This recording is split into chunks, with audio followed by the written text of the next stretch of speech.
What's up, chat? How y'all doing today, man? We big chilling today. Big chilling today. Appreciate you guys for joining me on this fine, beautiful Sunday. How y'all doing, man? Woke up in it. Woke up in it.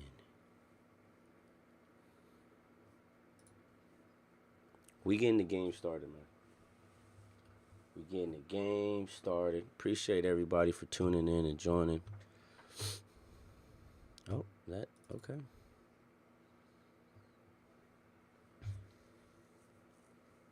I was trying to start the game, but the game didn't want to start, you know?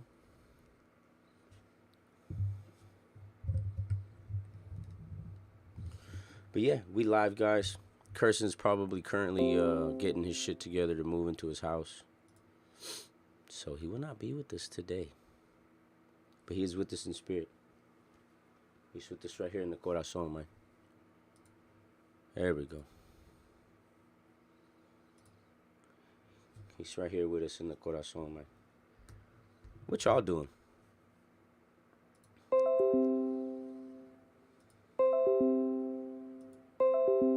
It's just gonna keep going, huh? You see how all of a sudden then it just stopped? That's weird. Are we having some technical difficulties? Warm Sushi in the chat. What's up, big dog? Appreciate you for tuning in. We going through the puzzles and survival one more time, man. Gotta pay the bills. You know the deal. But we gonna get this in. We gonna solve some of these puzzles. We gonna get out here for about an hour or so. And then I got something to show you guys. We're probably going to jump on YouTube or something. Maybe, I've actually been doing a lot of conspiracy research. Been looking into some, like, crazy shit. As we're, we split up these segments and stuff. And we started this last Sunday. Damn, it did it again. So I'm going to show you guys some of the sick shit I was looking into. So we'll be tapping into YouTube, checking that out. How you doing, big dog? Walk up in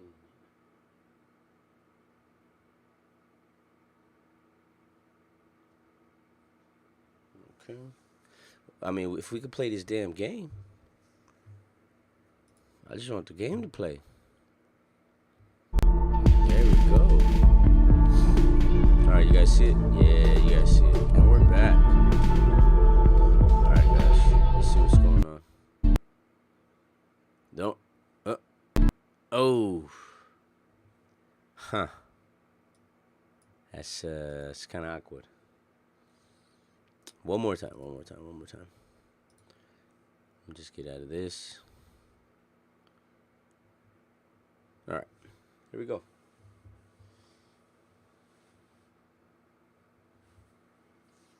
Yeah, man, I've actually been doing a lot of research on just different conspiracies out there. I mean, damn, now that I'm like on the spot, I can't even think of the one that I was like super plugged into. Oh, the Dulce Underground Base. I'm not sure if you guys ever heard of that. But if you guys know who Phil Schneider is, then you guys know who that is. We're just gonna leave it like this. It's too big, too much. Just let it relax for a bit, let it load. Let me know how the audio is.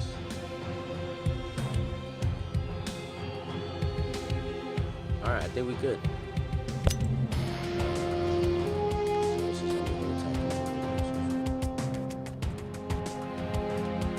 Open fire, cuz.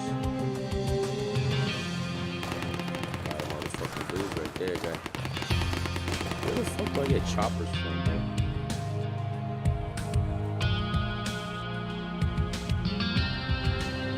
Apparently I have a chopper. Apparently. So, I mean, I don't even know why I'm, like, nervous to play anybody. Yes, sir, see. I am currently level 5 right now, building up. Make sure you guys go check out Puzzles and Survival. Excuse me. They did a new collaboration with Resident Evil. And I'm a big RE fan. I love RE, so it's the Toitus. Let's upgrade my boy Chester.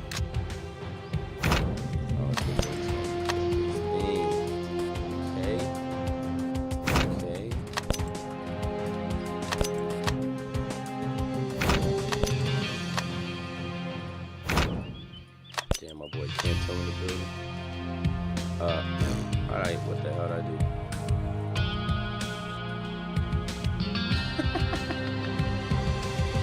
You guys literally just see me turn my shit sideways. I'm gonna have to re-look at that video and see what the hell I just did.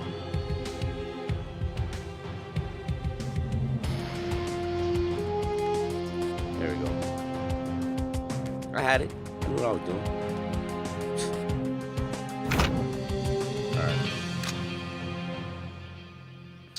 Let's see. Gotta upgrade the infirmary.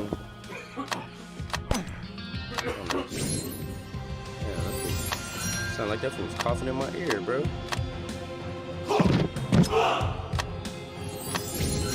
Got money. Get that shmoney.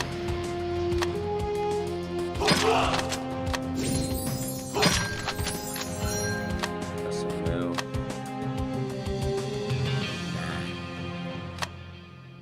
Relocate yourself away from conflicts. That's what I'm talking about.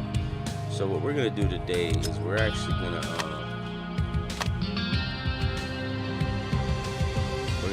create. We're gonna create our alliance today, guys. If you guys want to join, you can fucking join, homie. Big alliances, dog.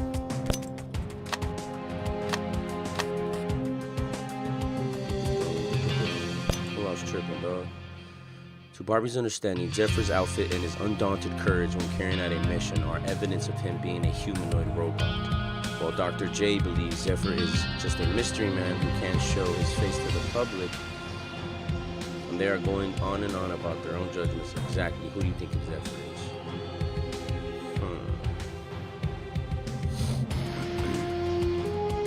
I think he's a robot, dog.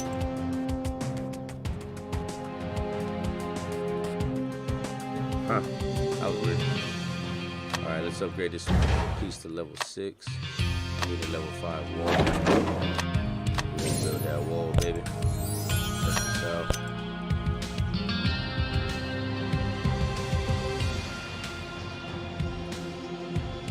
Bada boomies. Hell yeah. There's nothing.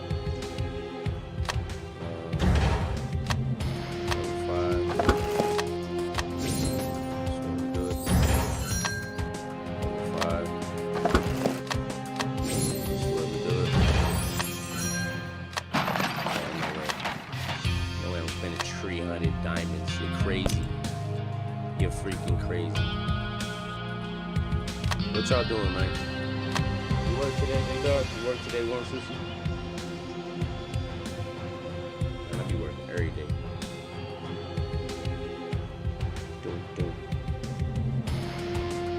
Hey man, just to let y'all know, I'm starting this stream hungry as a motherfucker. So if I seem a little bit anxious, it's because I'm fucking hungry. Just let y'all know. Just let y'all know.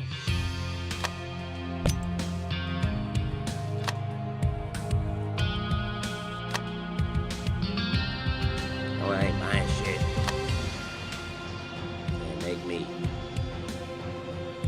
Can't make me buy nothing. What's up, everybody tuning in? Appreciate you guys. Today we are doing a sponsored stream. We're going to be playing Puzzles and Survival, the new RE edition, Resident Evil edition. We are filling in, well, I'm filling in up until we are able to up until we're able to meet up with Curse. Oh, I think we can make one now. Yeah, so as you guys know, Curson is purchased a new home. Shout out to my guy. So he's moving and stuff, you know. There we go, Faf. Mr. design this flag. There we go. Primary is English. Free if we give it level 6 headquarters. Oh.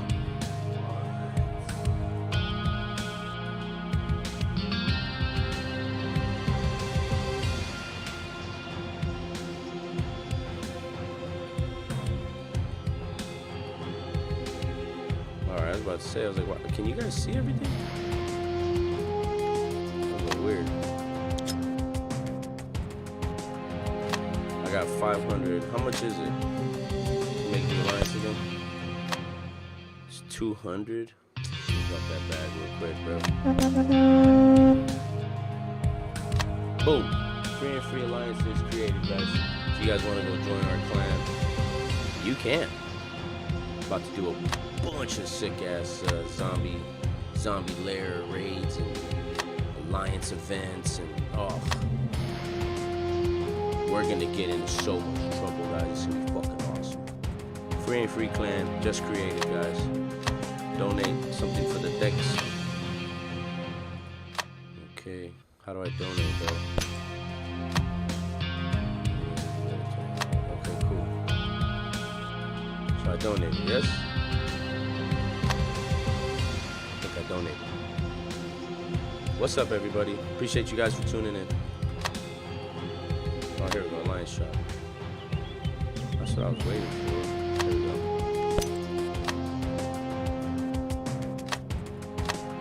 Yes! Alright, guys, we are moving forward. Kick some ass. Research Center, Chapter 5, here we are.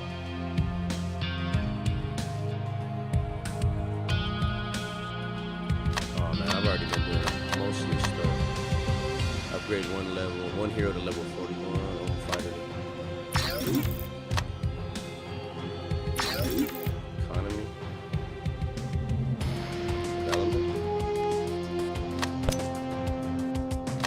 Do some research, bro. What's wrong with you, fool? Do some research.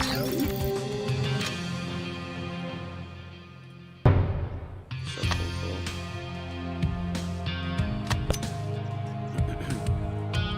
I lost?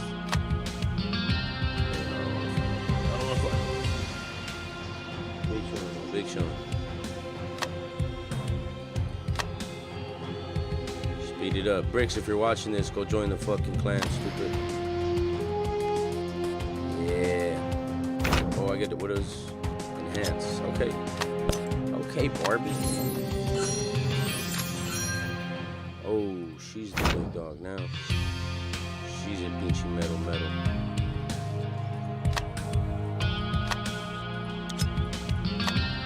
Alright, guys. I already got. I just created my own clan, homie. What you want, though? What you want, homie? 2 hours? Oh.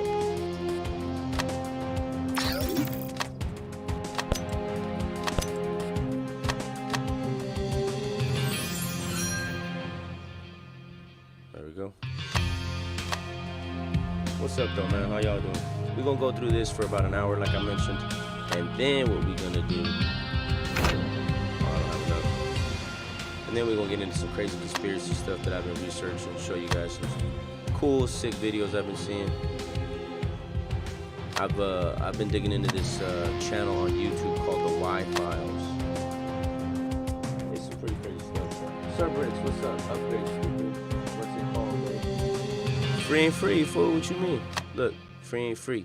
Free space ain't free. Fav. Tap to what? Bulletin. Don't suck. Hold on. Better not suck or be a wimpy baby. Come to play and dominate. I can't spell. Boom. Yes. Go join that shit. Go join that shit. Yo, cause I downloaded this thing called BlueStacks. It's an emulator for your PC, and you can pretty much play any mobile game. But I was thinking of I've been wanting to emulate some old school games, man. Like playing Conker's Bad Fur Day on live, or Donkey Kong Country would be sick. Donkey Kong Country would be real sick. I mean, Donkey Kong Country would be real sick. Or I mean, shit, a whole number of different ones. All times. What's your thing, fool? Yeah, we got 50 people in this motherfucker. Alliance member, dog. How do I add people? Request.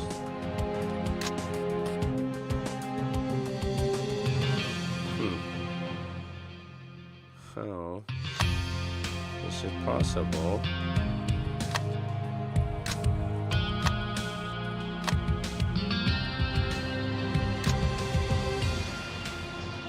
What's up, everybody? How you guys doing tonight?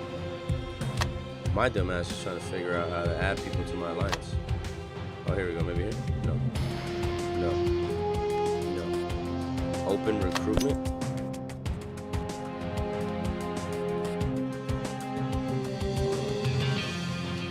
I don't even know. What's my mic? My mic's like 3 million, like 300. Members. Where's the member at? Is this you right here? That's you? You better change your fucking name. What's wrong with you, fool? I see you. Yeah, you have a higher fucking mic than me, fool. Alright, you're gonna be the militaritist. Militaritist. That's you, dog. That's you right there. I'm gonna point the homie.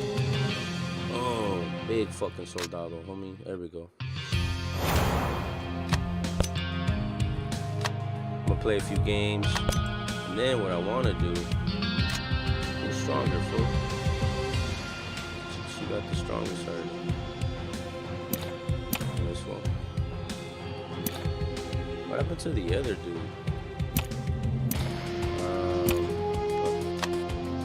I guess he was the strongest. She said, "Fuck zombies, dog. Zombies killed my brothers." You gotta pay attention to these up here. They tell you kind of the weaknesses of what you should be trying to attack with. So green is strong against blues. Because the blues are fucking blue, dog, you know? Fuck the blues, homie. Fuck the blues, homie. Show monkey ass. Hit me again, I'll cut you in two.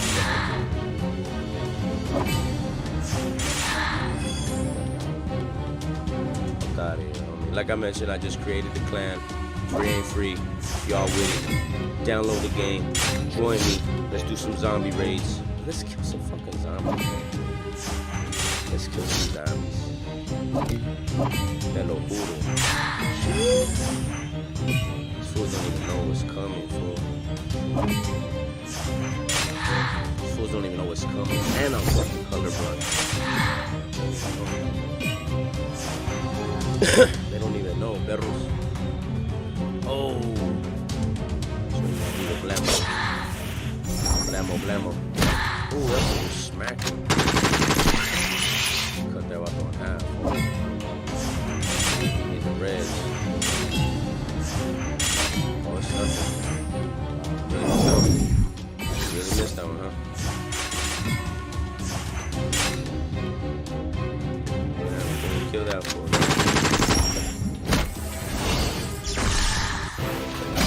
Hammered that one, dog. Straight hammered.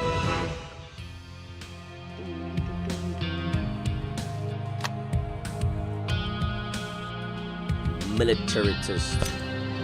Let's see, I want to see how I can, if we can do a raid, fool. You want to do a raid or what? Yeah, big raids.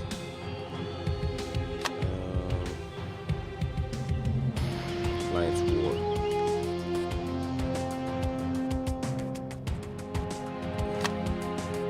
I wonder if I have to look for a zombie and then we just attack him together. Together, I mean. Oh, zombie lair. Okay, here we go.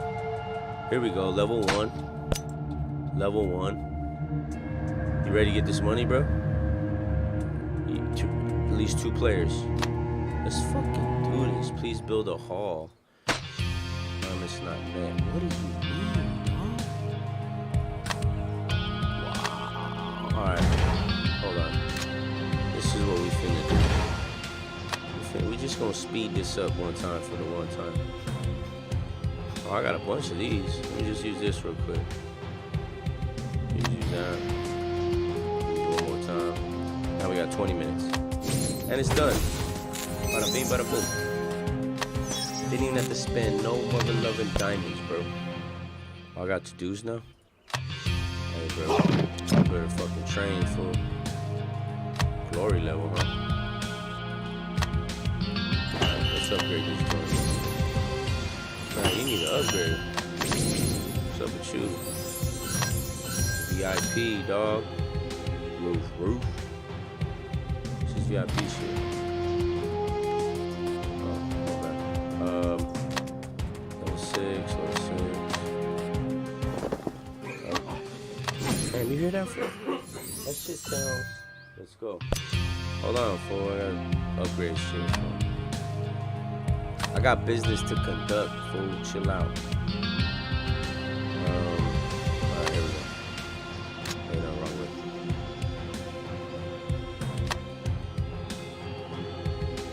Alright, and then it said, here we go here.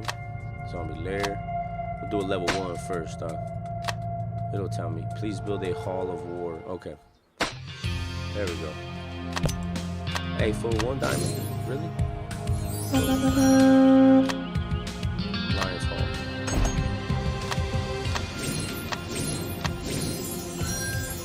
Just fucking blowing diamonds like it's nothing. It's level 1. Ain't that what I mean, shit, bro? Level up.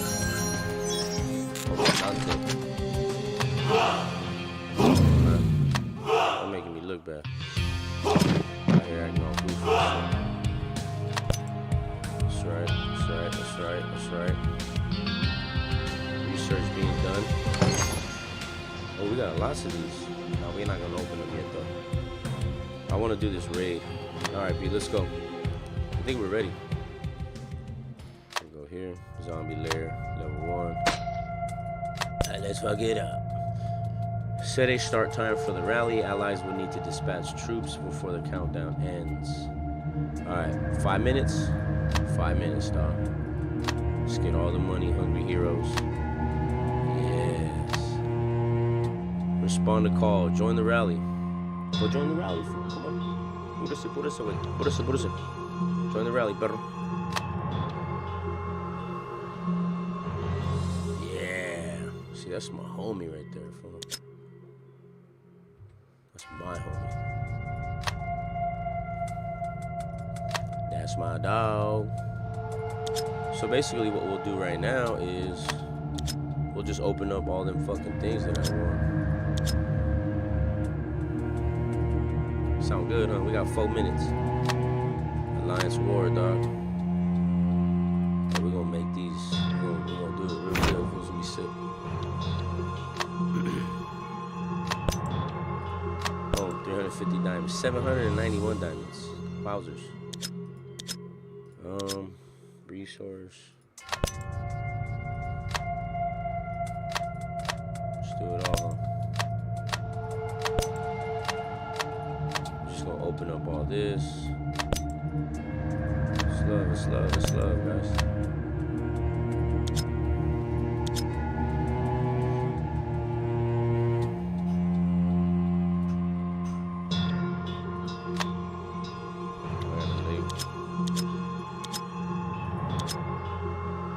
Diamond shop.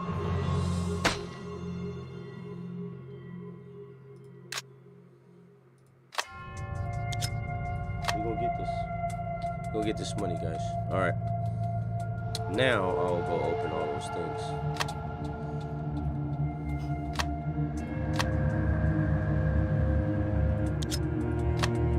Test your luck. How many do I have?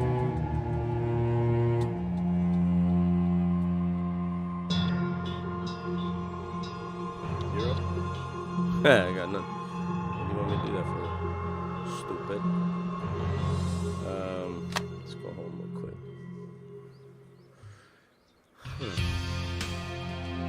Alright, let's open them up.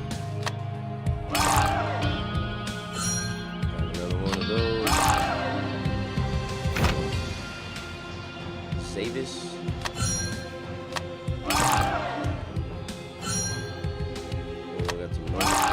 Okay, let's keep opening them up. 5 minutes speed up. See what we got. More 5 foot codes. See what we got. Anti-soul. Anti-Savage. Another Kempo. This is good stuff. Another Amber.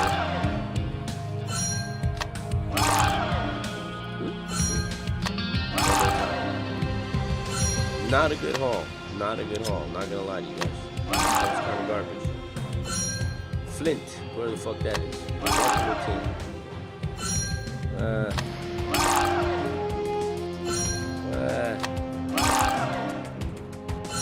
Fuck. Alright, we got 2 of these. We could get a 5-star.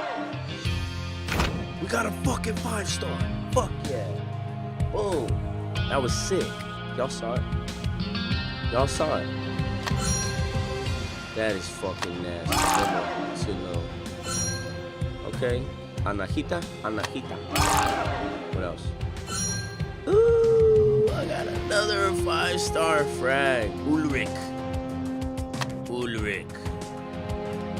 That was sick. We got a minute left. Damn.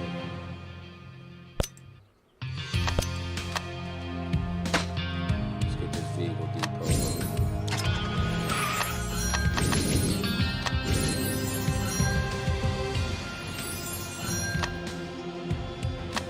Help this fool out right here, though.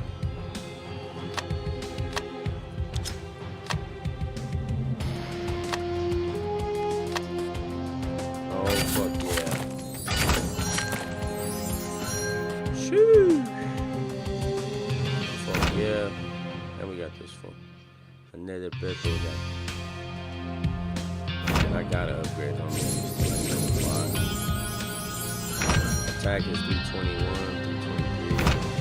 Wow. Off tops. This one sucks. Well, I guess it doesn't matter. I don't need all of them on like the team like that. He said I've been trying for 2 days now. Hey. It's okay. Stay calm, and whatever you do, I think this will make you feel better.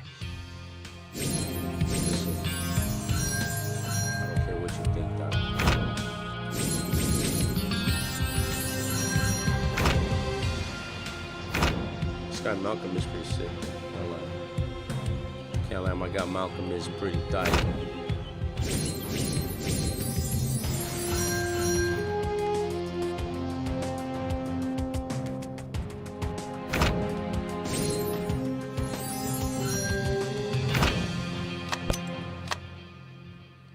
Let's roll. Do you need help? Daddy-o.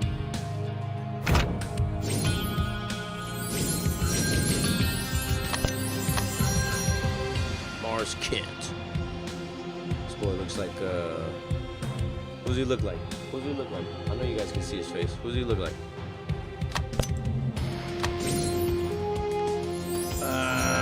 He looks like Superman. What the fuck's his name? You guys know what I'm talking about.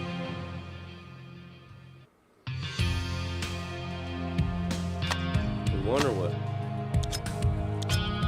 What happened? Did we win? Oh, we did. We got a zombie lair one. Shoo! Let's do another one. Are we ready or what? Yeah. Victory. Victory is ours. It's nothing, fool. It's nothing. We're gonna do another one, guys. Cause that was fun as fuck. We'll do a level 2 this time. We'll do a level 2, and we gonna bitch slap these mother lovers. Let's go. Let's go. what's in my bag now. Choose that. Very nice. I got a Blitz token. What is that? Nobody knows. Nobody cares. Ally joined. That's my homie, fool. Hell yeah.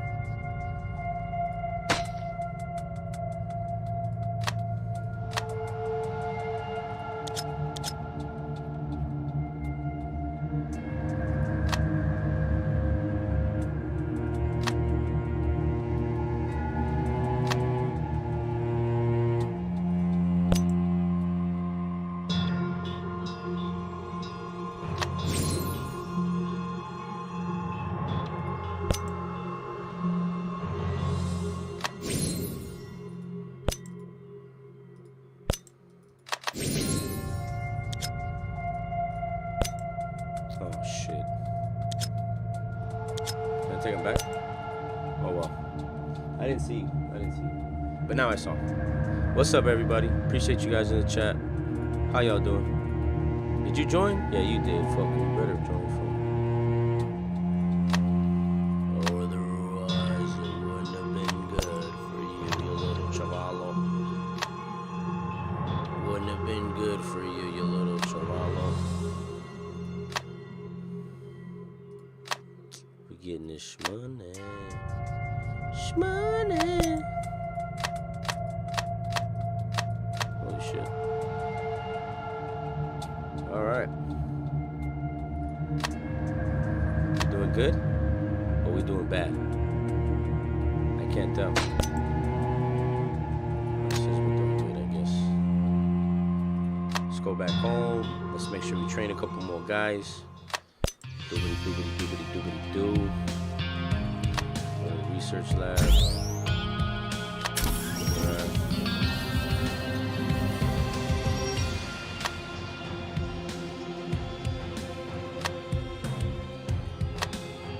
Supply. Oh, this guy looks sick. Is that the guy I was gonna get? Oh, that was the other fragment that I got. I think we need to just fight this fool.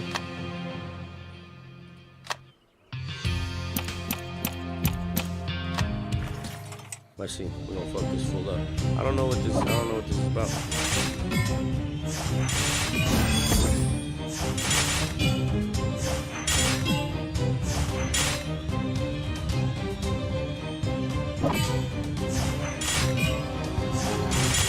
Oh wow, I'm not even like making a dent.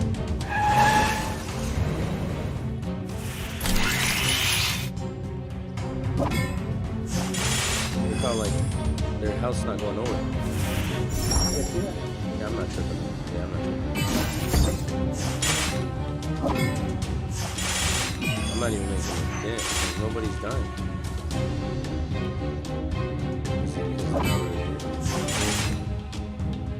How fucking strong are these guys?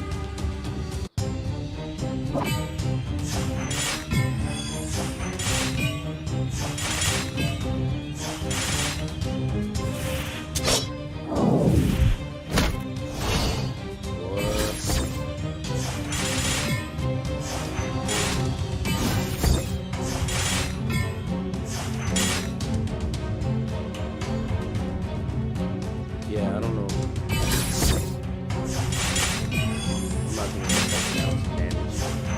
I'm not doing a single bit of damage, buddy.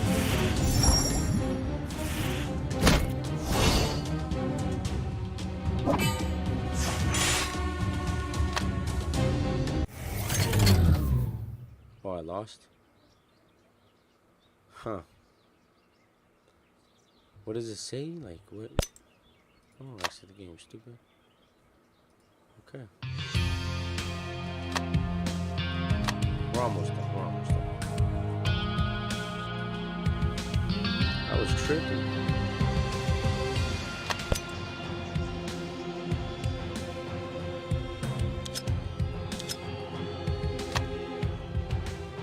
Oh, fuck that guy.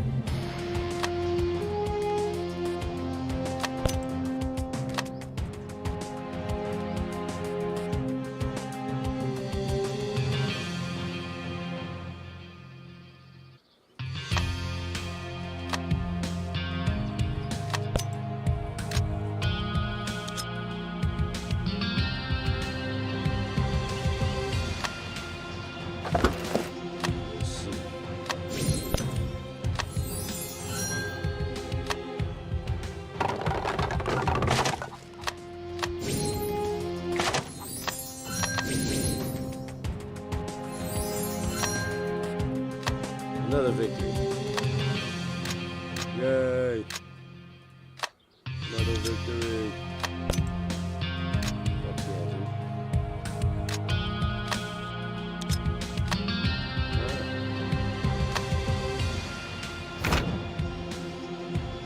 So Chester.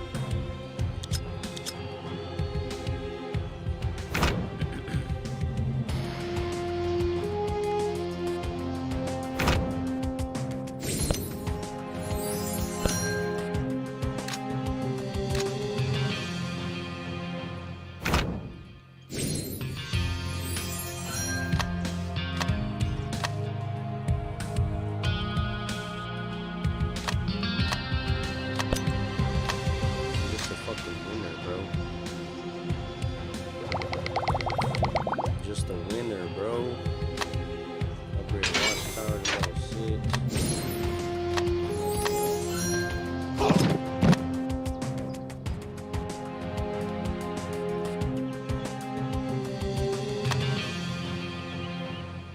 We're gonna do some more, fool. We're gonna do some more. Let's do another one. Addicted to it.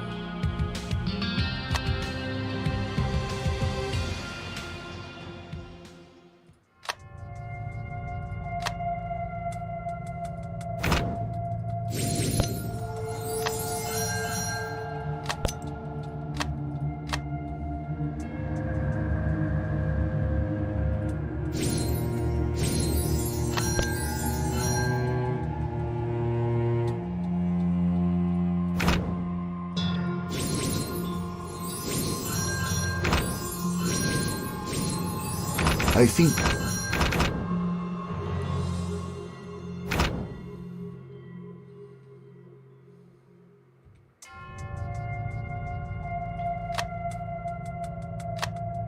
Let's do level 3, focus level 9. You scared or what? Nah, my homie's not scared though. Go join the rally, fool. Hurry up. Hurry up, though. Join the goddamn rally. Join it, fool. Ain't playing. I'm not playing. Don't join it. Better join it.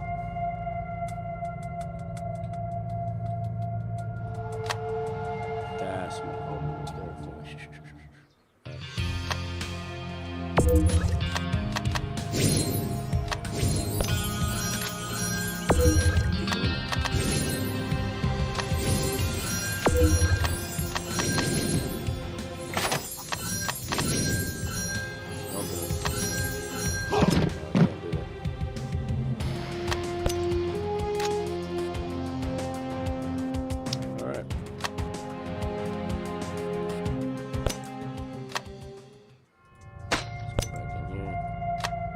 Sanctuary.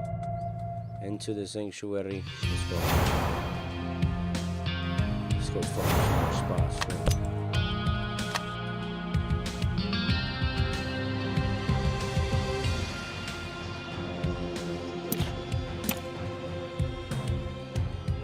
And we're good to go.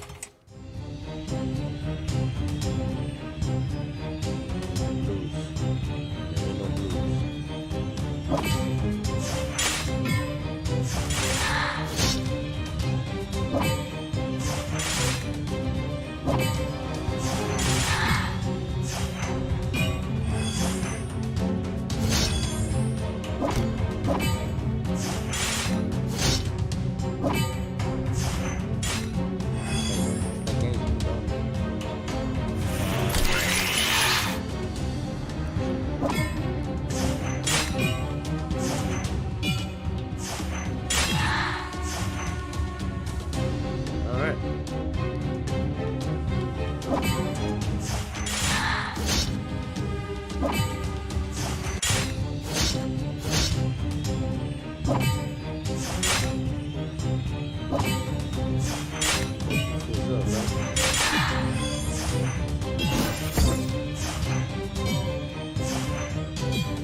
Waiting for it.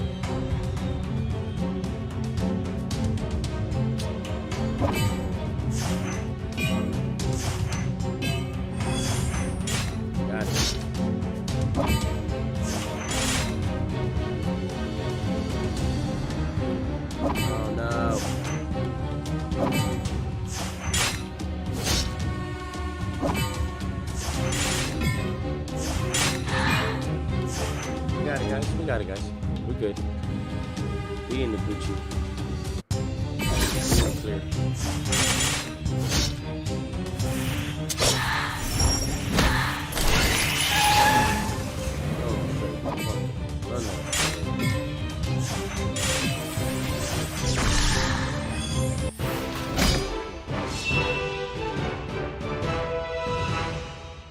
Big boss. Big boss. Big boss. Alright. Check the lines. Minute 20. Let's keep it going, guys. The order is to blah blah blah. Blah blah blah blah blah. Blah blah blah blah blah blah blah blah blah blah. Feeling a little bricksy tonight. Feeling a little bricksy.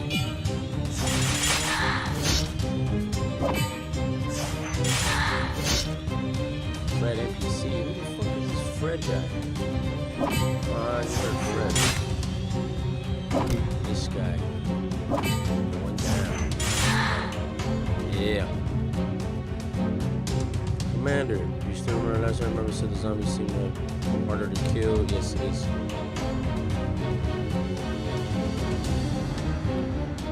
They're not harder to kill, dog. It's nothing.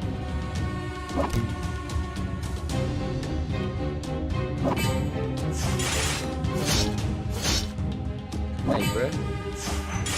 Get out of here, bruh. Rude ass zombies, bro. Damn. Those zombies fucking killing me.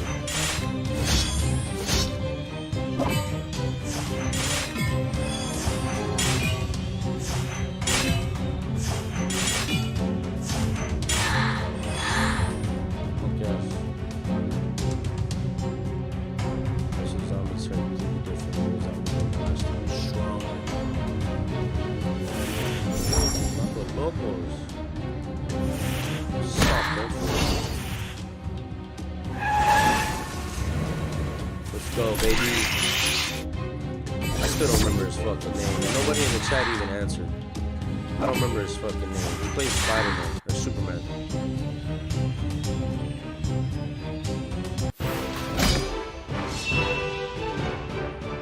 It's nothing but a nifla. Another victory. Another victory.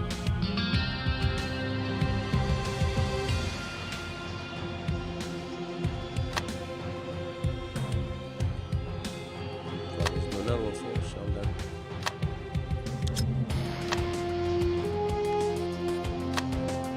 Hella down.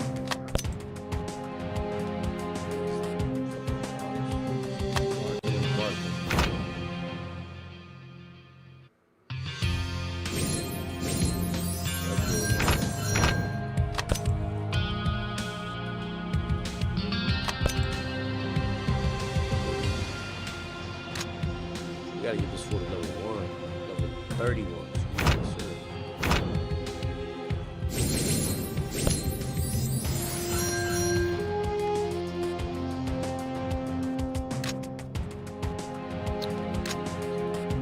Let's go out to the world, jump in another one, and another one, and another one. Yeah.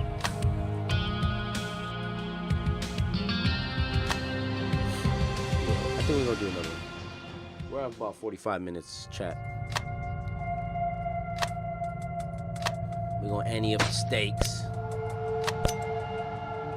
Let's go a 15-minute one. Why not? To the end of the goddamn stream. And then we just gonna go and clear some of the matches. Hey, and this finna go smooth. Chat, this is gonna be the smoothest fucking smooth. Alright. Farm start. We're gonna clear this before this shit even finishes. Oh my mama.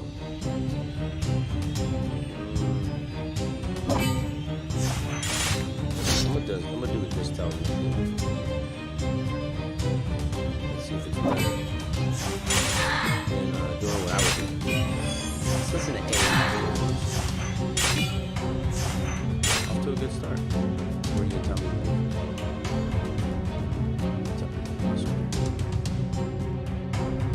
Help me, fool, hurry up.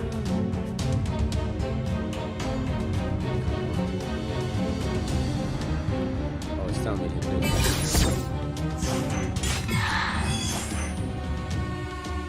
Okay. My bad. Boom. Ba-boom. AI a little bit more.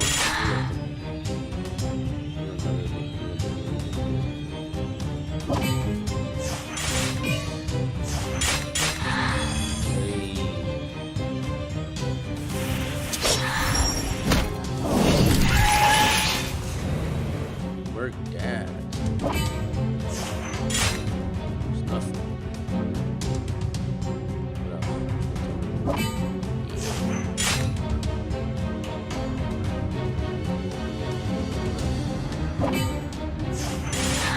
Weak souls.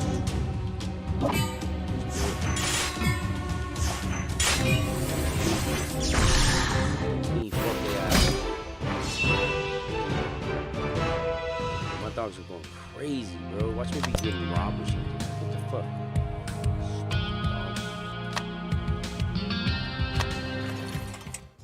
They just having the time of their life outside the park. Wow, wow. What is this? What is this? No dialogue.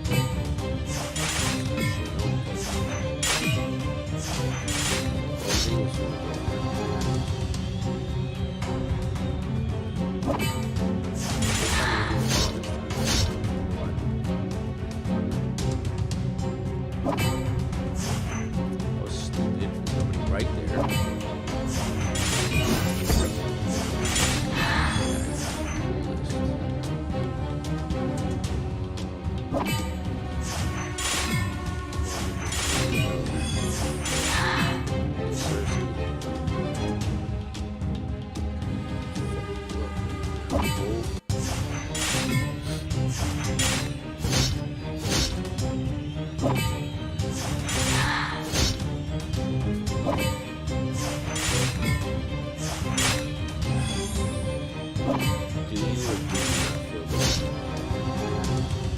That I missed?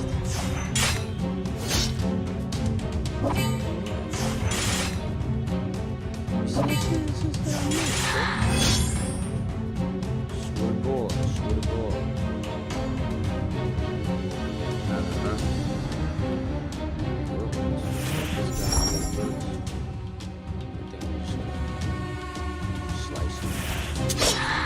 Yeah, that's what we're gonna do.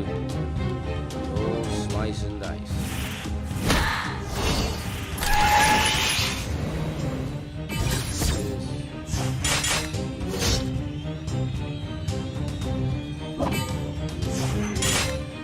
Missed.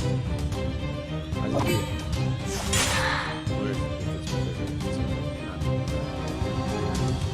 It ain't that weak shit, what? Ain't that weak shit, what? I'm gonna kill you right now.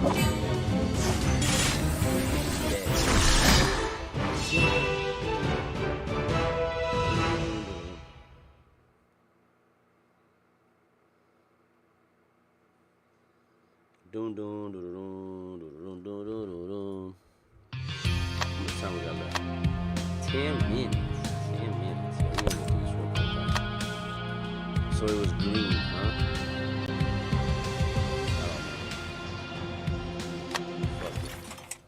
I don't remember.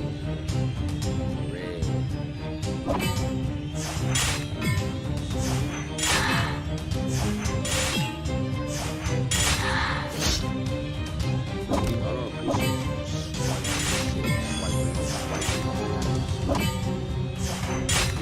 Minutes, 50-minute mark, guys. Appreciate everybody tuning in. We do this for you. Man, I could go for some carne sauce right now. Bricks. Come through, bro.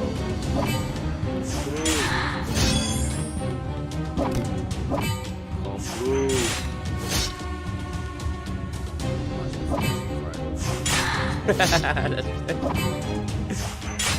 Why is he always miss? Oh, because I get it. I could read. I could read, motherfucker. I could read, motherfucker. Shut your ass up. You just shoot some fucking body slam. Bring your ass up.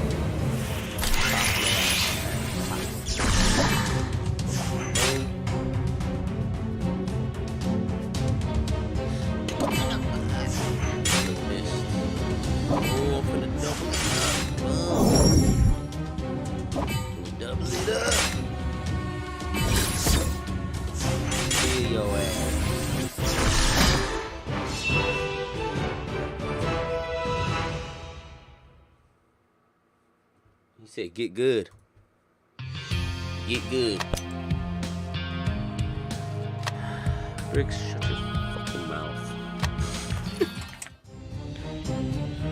Man, you know what sucks, bro? It's fucking getting hot. Are you guys ready for that shit? I am not. I am not fucking ready at whatsoever at all. Fucking terrified. Oh shit, I missed that one completely. Bada bing, bada boom, you know what he do.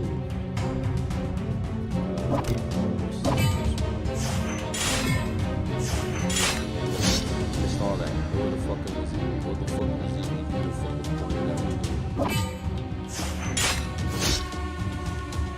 Take that one right there.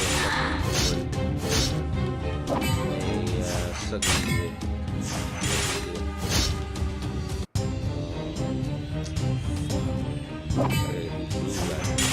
Blues are always bad, bro. I don't ever want to fuck with the blues no more, man.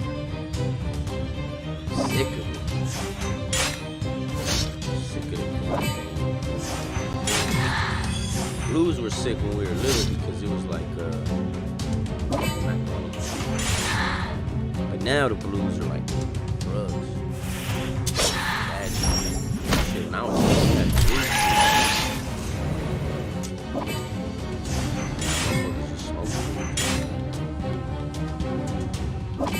Sad. Sad, sad word.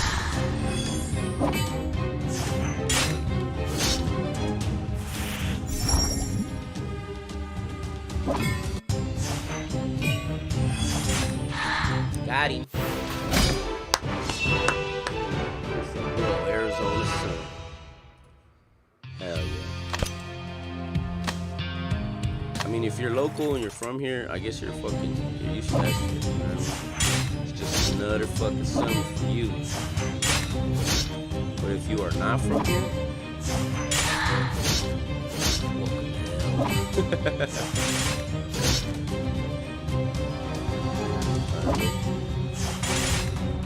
Hey, you. Why is it miss? Even though this is like supposed to kill red. Oh, because there's no. Whoa. Okay. So it doesn't even do any damage either. It did 1 damage. Look. That is some pissy ass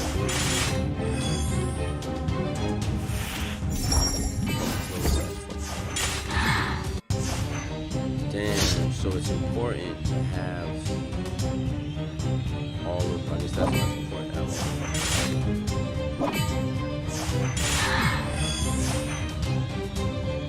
all of the things,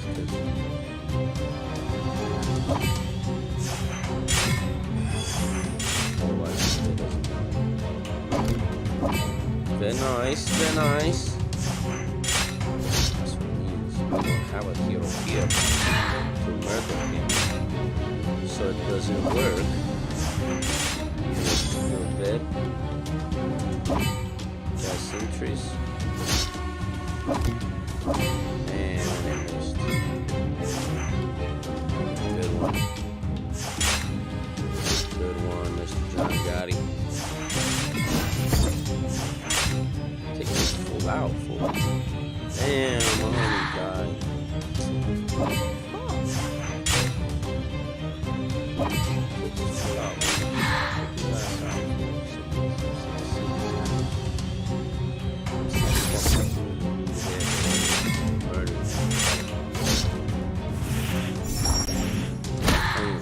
Bro, this guy right here has got a deadly. This guy's got a deadly phone. Oh my god. Get out of here. You're dead. How much time we got left? 3 minutes. We need another blue guy, man.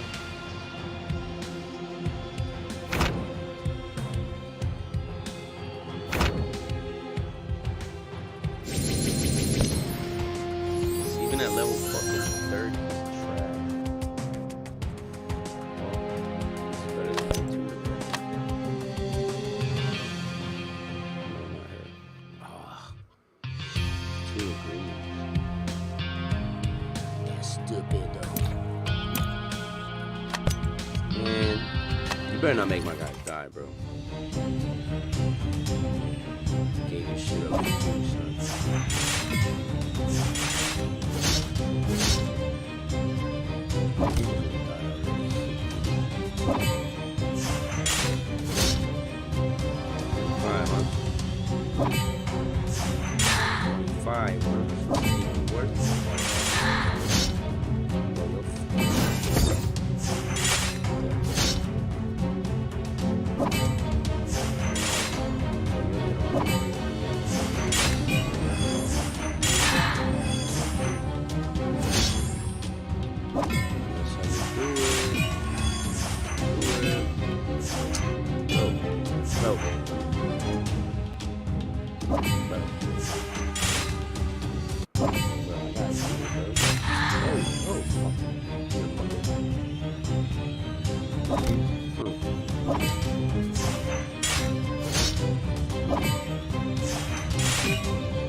What time is it, Lions? 14 seconds. And we fucking beat it, dude.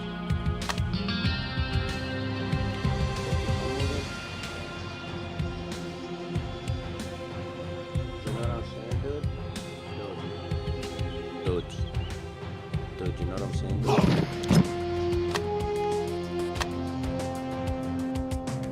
Got 30 minutes of speed.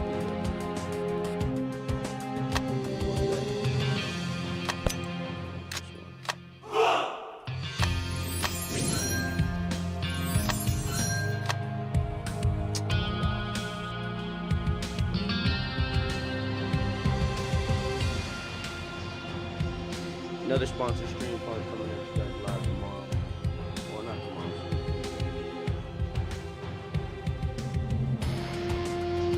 Not tomorrow. Shit. Or Tuesday. We're excited. tuxedo will be coming at you guys live.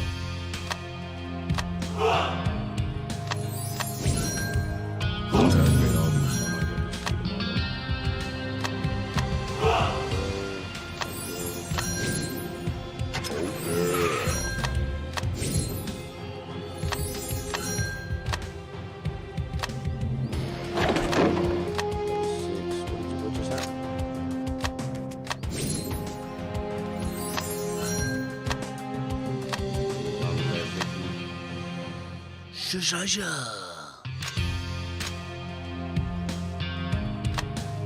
Guys, we're fucking just fucking badass, guys. Appreciate you guys. Guys, we are fucking just racking it up, guys. Whoa. 5 hours? Jesus Christ. Why are you doing this to me, man?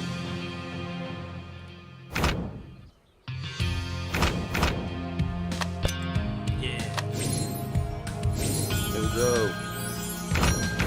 Level 31. Just like I like it. Sure. Got some more stuff. He died? Who the fuck died? Bro, it said he died.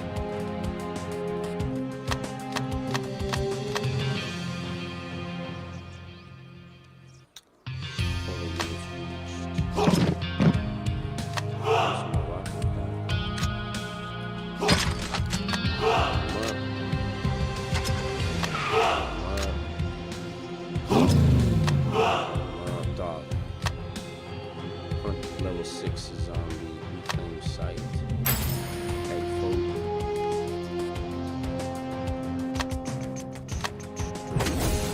Yeah, level 7, cuz. Level 6 zombie. I don't know if. Oh, yeah, I can. I need a level 5 first.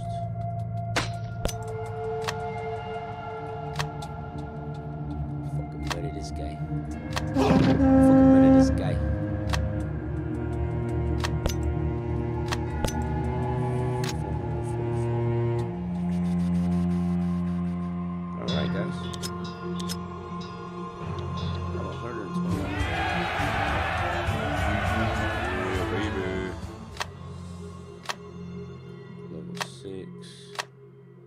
Shit, he's right here. I might as well make a quick little pit stop. Oh, I can't.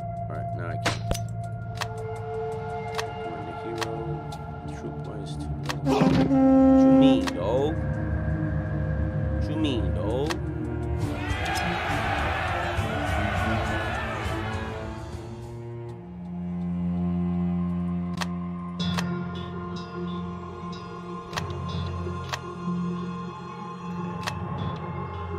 Once them fools are trained up, they'll be good.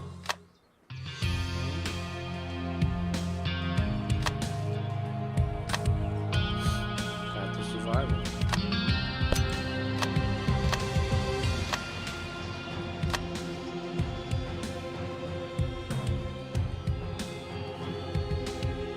We'll do one more. We'll do one more zombie layer, guys.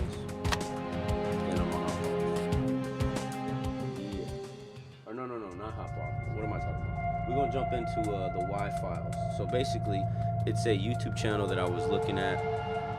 It's got a lot of sick ass, just crazy shit, man. And I'd love for you guys to Jeff. My name is Jeff. 1 second.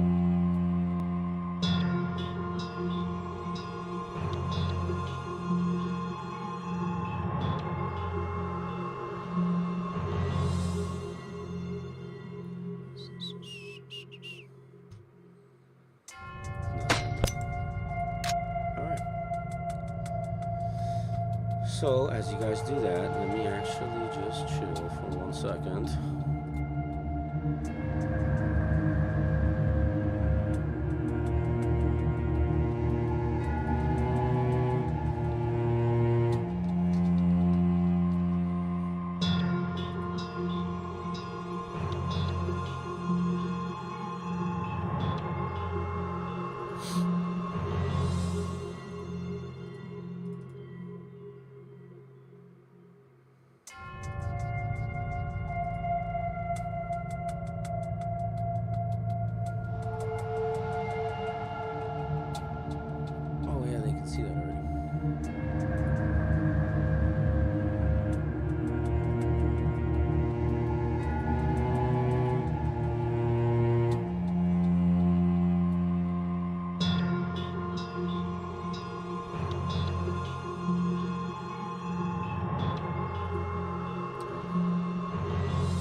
All right.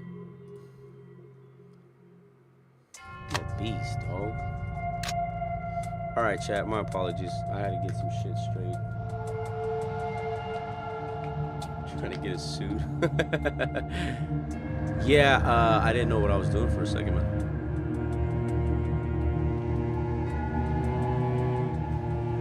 There we go. So, this was our game.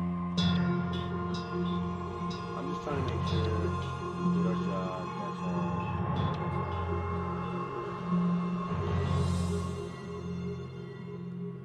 We'll play for a little longer. A little bit longer. What did I say I was going to do? Oh, that's right.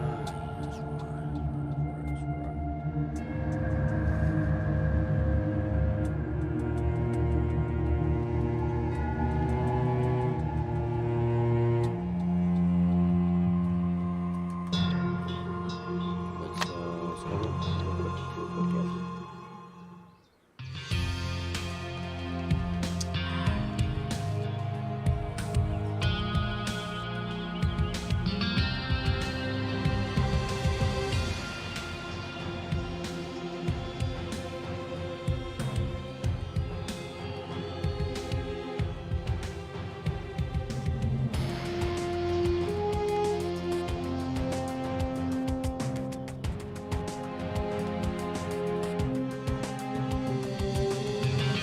There we go.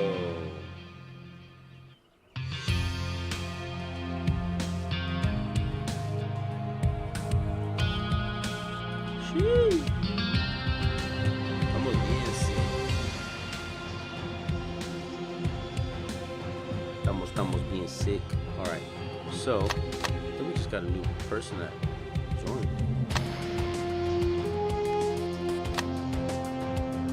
Yeah, we got three of them. Three of them. Ladies and gentlemen.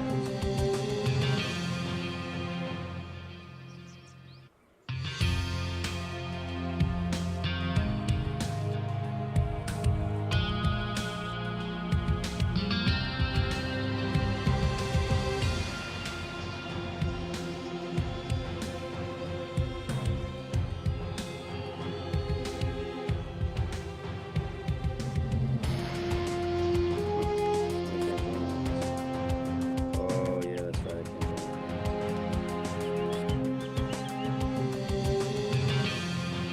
Shucks. Shucks. Alright. Well, I got three of us to do it.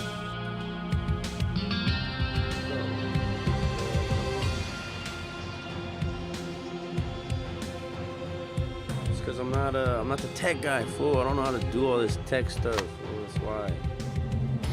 But it's all good. I swear, though, I hate that it's so goddamn hot, guys. It's so goddamn hot, guys.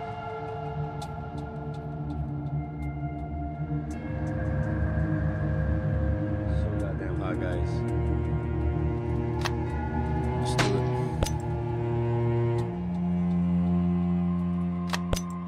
Do the 5-minute one again. Gunslinger, mate.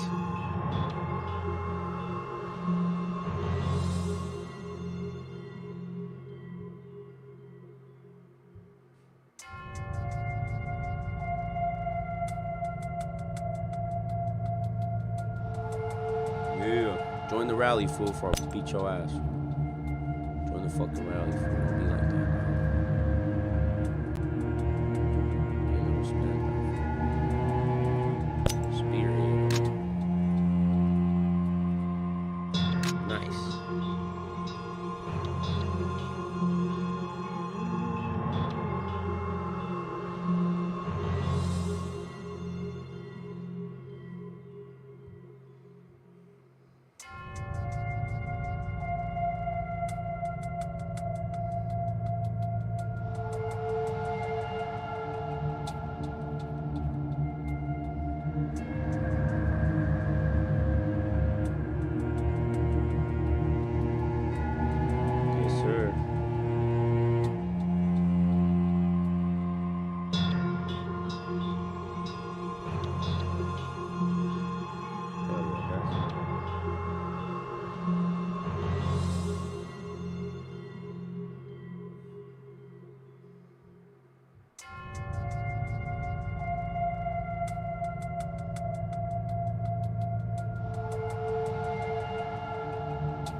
said Sonoran hot dogs. Did we win?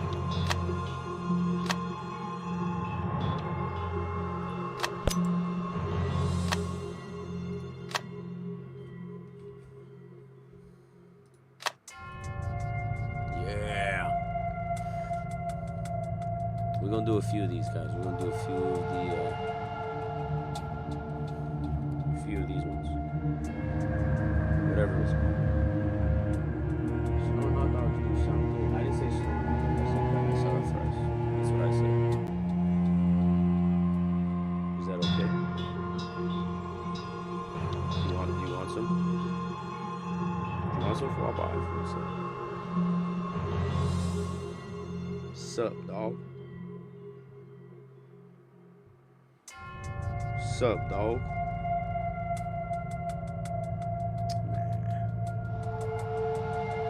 Este güey no está down. Este güey right here, fool, no está down. Este güey no está down. What y'all up to, man? What you guys got going on this fine, beautiful Sunday afternoon? We got a minute left, chat, minute left. We got a minute left, Chizat.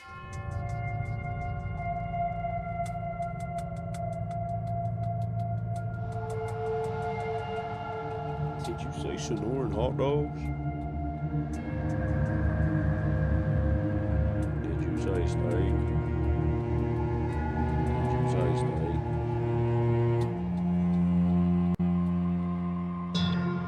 A minute left. It's taking a lot longer every time I look at it.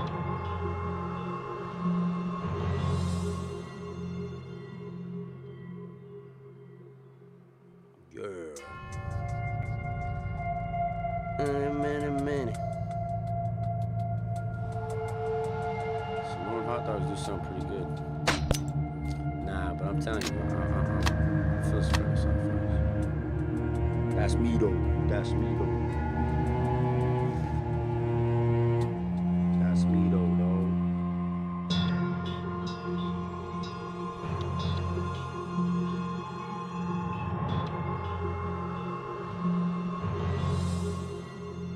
Man, but hey, you guys, hope you guys are doing good today. Hope you guys aren't getting all faded, all drunk. I mean, ain't nothing wrong with that, but take care of your minds. Take care of your mind.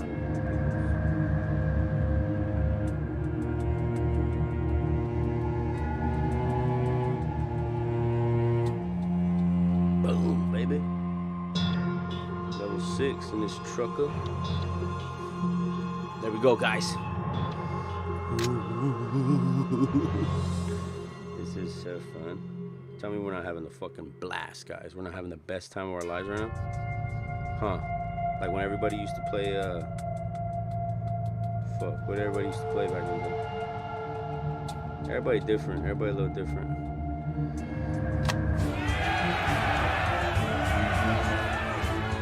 Fuck yeah, dude. Hey, fuck yeah, dude. Shit, let's do another one, baby.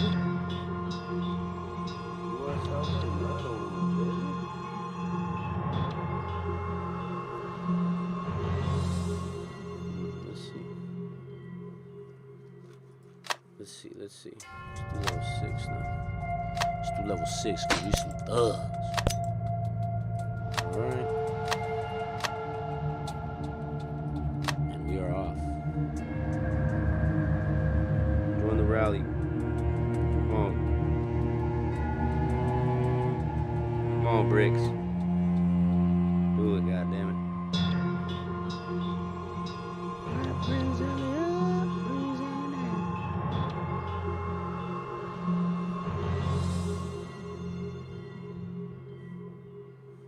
Zombie lair, baby. Baby.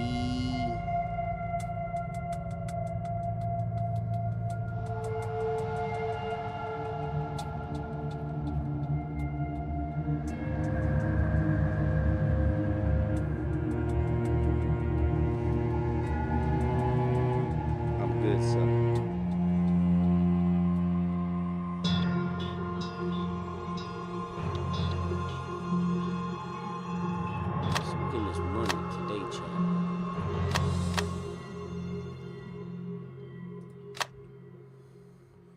30 years from now, when faff is all you know,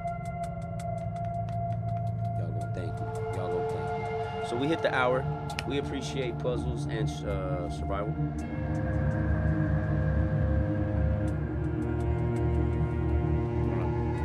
Sorry. Yeah, puzzles and survival. We appreciate you guys. We appreciate the sponsorship. Go check them out. Download the game. It's a fun, interactive game. It definitely allows you to do so many different things. Create clans, raid different zombie layers, raid a number of different places. You can get food, wood, kill zombies, and you can run a zombie lair. I didn't even know zombies could have lairs. Like, do they have like a zombie king or like a zombie, like somebody that assists there for them, or you know? But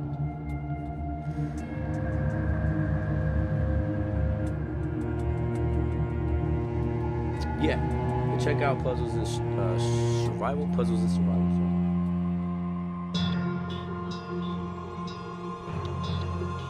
This was a fun game. Definitely enjoyed playing this game with a lot of you guys. I'm enjoying playing zombie raids. I'm a big zombie guy, especially with this Resident Evil collab. It was pretty sick. I'm appreciating it a lot more. You can't sleep on mobile games, guys. You definitely can't sleep on mobile games. If you're sleeping on mobile game, something wrong with you. Something wrong with you. Just saying. Just saying, something wrong with you. We got 2 minutes left. This will be our last raid right here. Then we'll jump into some craziness. Some craziness, guys. What do y'all think? Y'all think? Have fun? Jess?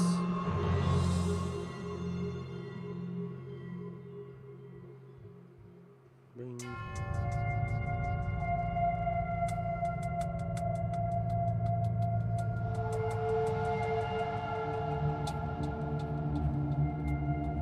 Hell yeah. How much time we got? Minute 50. Minute 50.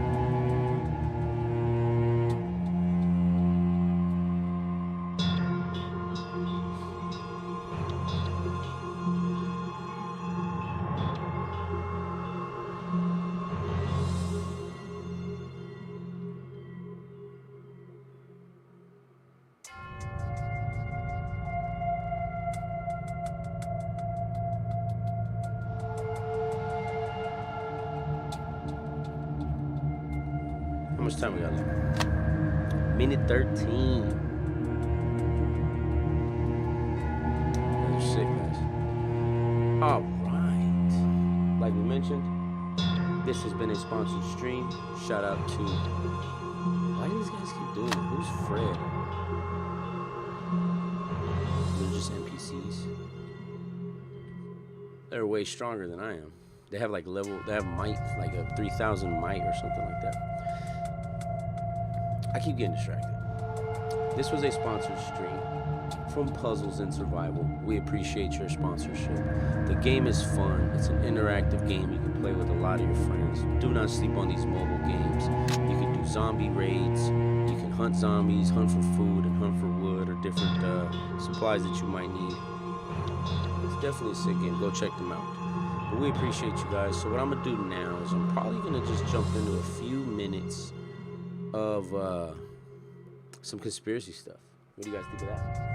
Pretty cool conspiracy things, guys. Let me alright, say goodbye to BlueStacks. You know what? I forgot what we did.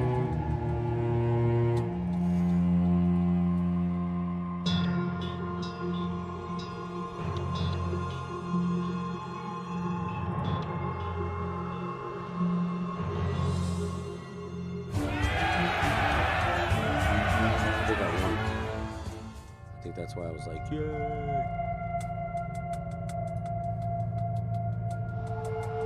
Oh.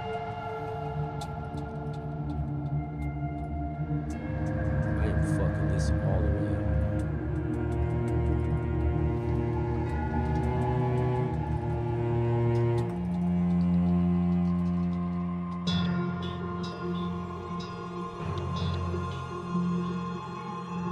Oh, wait. Right? Which one is it? There we go.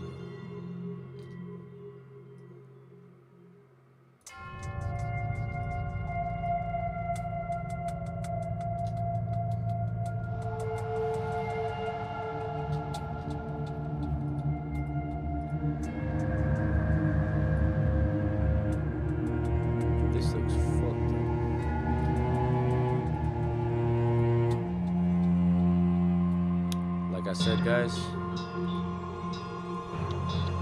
I'm not the tech guy here.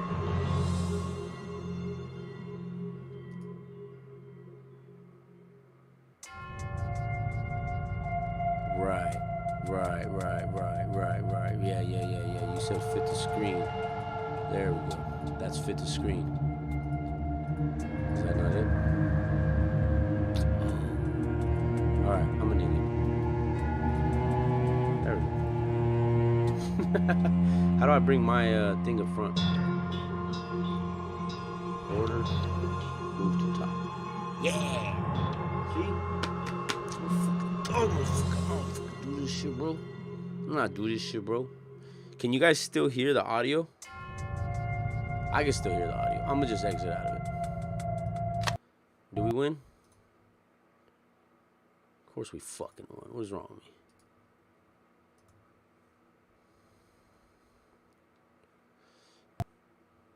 Bada boom, chat. Everybody here? Everybody with me? Cool.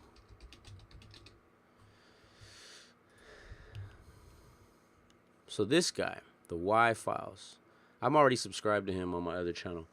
But this guy right here, man, he trips me out with some of the videos that he talks about. And what's even more crazier is that a lot of his videos are just evidence and documents and paperwork compiled that was already released to the public. He compiled it. He does a great job at pretty much displaying it and letting everybody know what happens and what's up. So these are his videos right here. This one really tripped me out too. I'm not sure if you guys ever heard of Andrew Dawson, but he was like this, I guess like a YouTube star. He might have been a TikTok star. Posted these videos, and this was pretty recent. Posted some videos that he had found giants. I'm not sure where exactly, but then he ends up dead. Yeah. Pretty trippy shit, man. Pretty trippy shit. We're gonna go on some crazy stuff.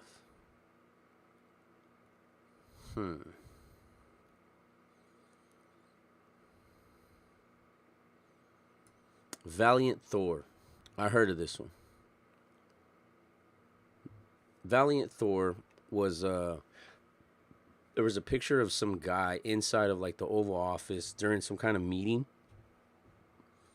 and nobody knows who he is. He's supposedly supposed to be some kind of like alien. Phil Schneider, again, if you guys don't know who he is, go Google him.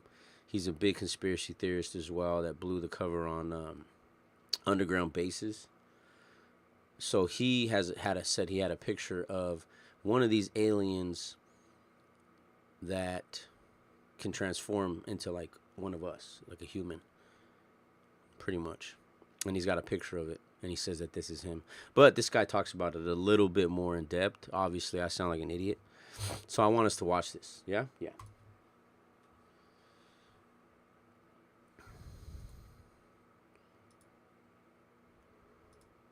Desktop audio.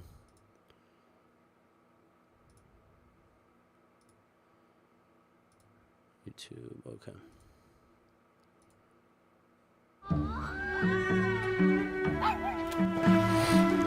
Let me know if you guys can hear it.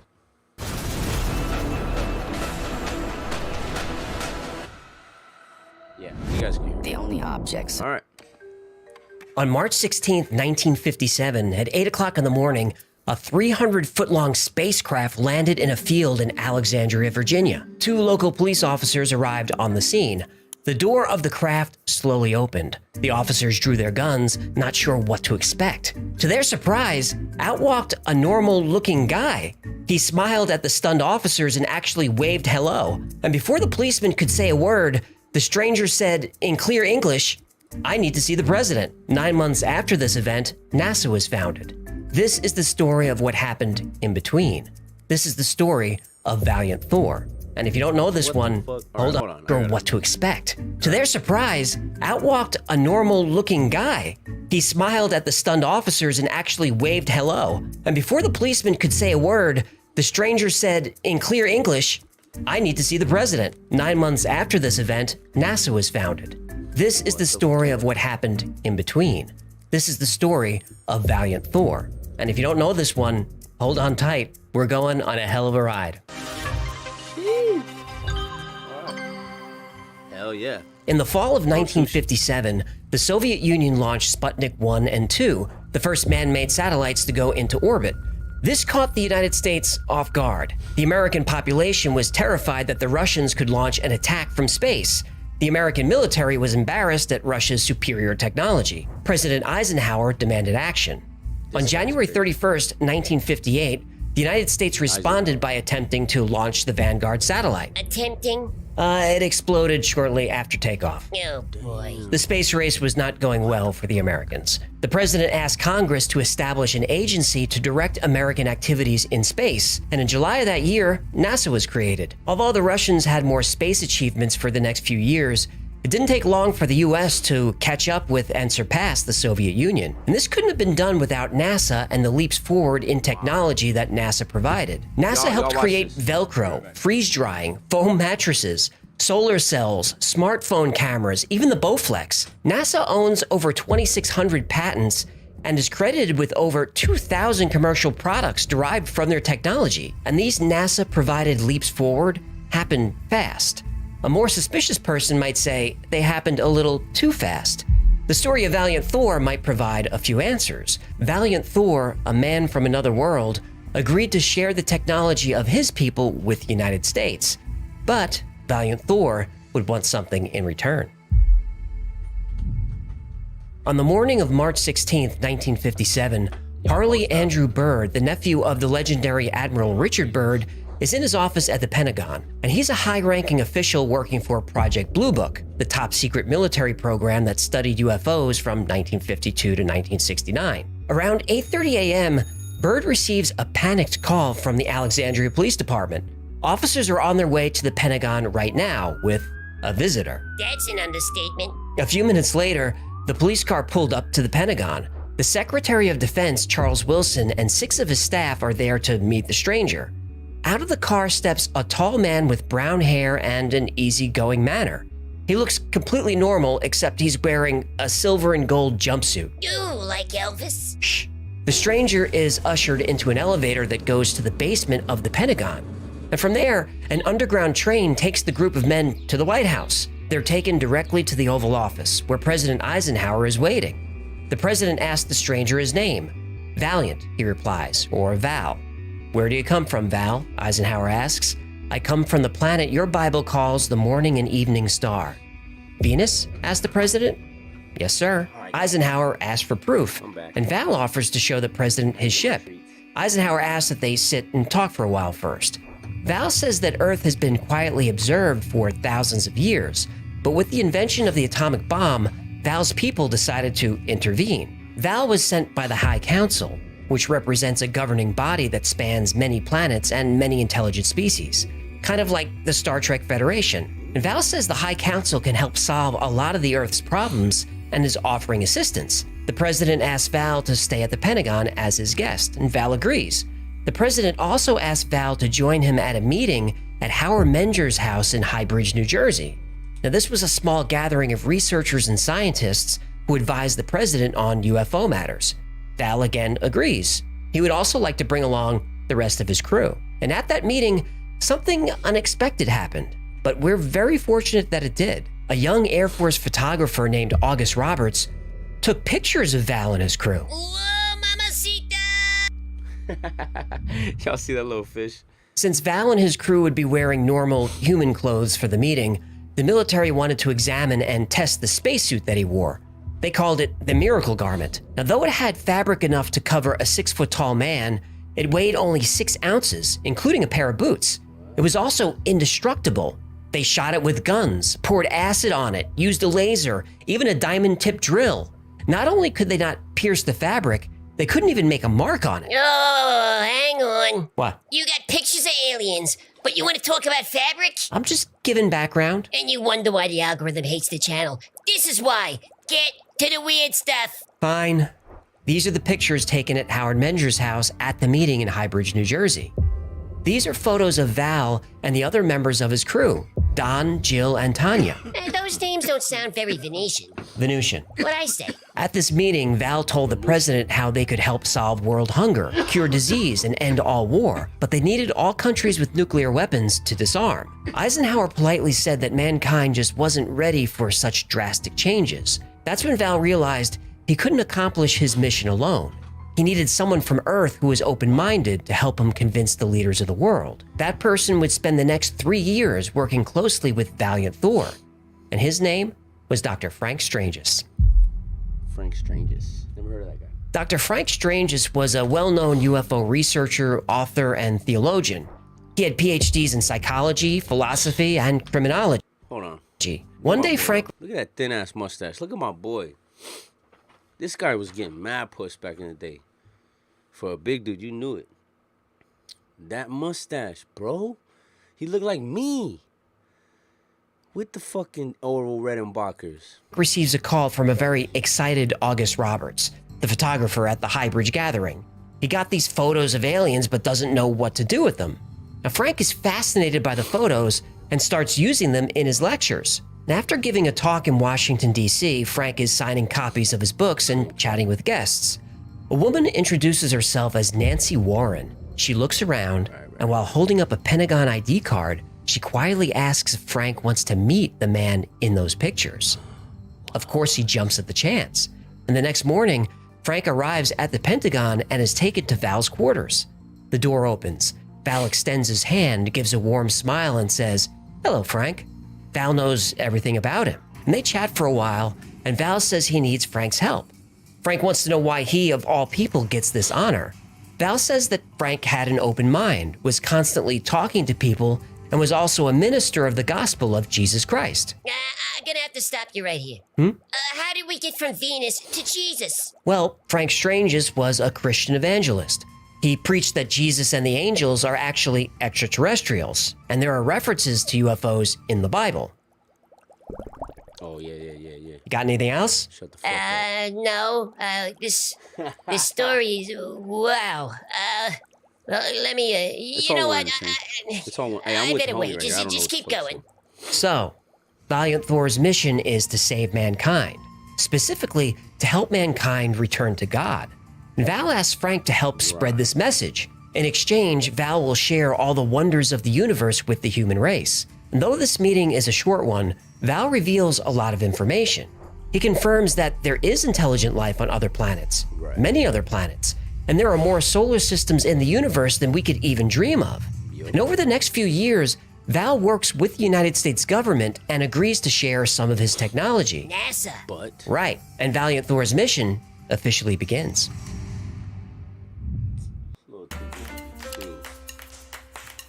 Oh, no. True. I don't know. Oh no. I don't know. As the years went on, Val confided in Frank Stranges about some of the extraterrestrial activity happening on Earth. Example. Well, there are communication devices hidden in homes around the world. And today, some of these homes are in Reno, San Diego, Los Angeles, and Geneva. And the equipment is a holographic communicator. Whoever you're speaking with appears to be in the same physical room as you are. And Frank saw one of these devices in use and couldn't believe it.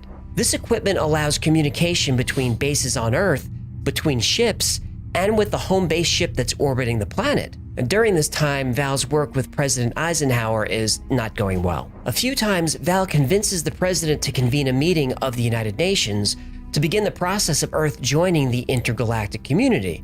But every time this comes close to happening, the CIA or Department of Defense interferes. They feared that if Val's message gets out, too many people will follow it, and this would threaten America's military supremacy, and they shut the president down. And President Eisenhower actually gave us a hint that this was happening. In his farewell address in 1961, just a year after Val's mission ends, Eisenhower warns against the establishment of a military-industrial complex, and that creating a weapons industry would be dangerous, that they would become too rich and too powerful. Yeah, he was right on the money with that one. He sure was. And remember, Eisenhower was the armiest army guy on the planet. He was the supreme commander of the Allied forces in World War II. He was elected president because he was a war hero. But here he was saying we can't allow weapons and war to become a profitable business. And colleagues of Eisenhower, like General MacArthur, thought this speech was crazy, especially with the Soviet Union becoming so powerful. But Ike meant it. I like Ike. Yeah, they don't make them like that anymore. So Val's 3-year mission came to an end in 1960 and was not a success. But that wouldn't be the last time we hear from Valiant Thor. Valiant Thor, huh? Even though his relationship with Val changed his life for the better, Frank Strange's experiences weren't all positive. After giving a lecture in Germany, his food was poisoned and he nearly died.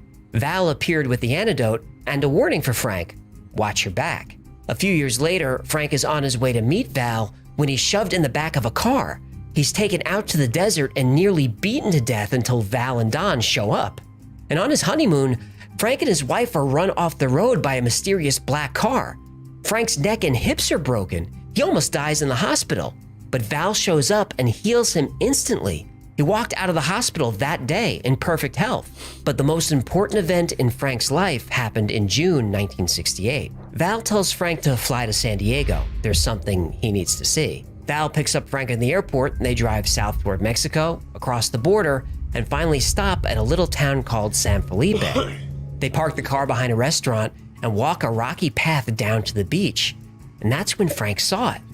A 300-foot-long, 21-foot-tall silver saucer hovering just on top of the water. Whoa. Val looked at Frank, pointed at the spacecraft, and asked, "Want to see?"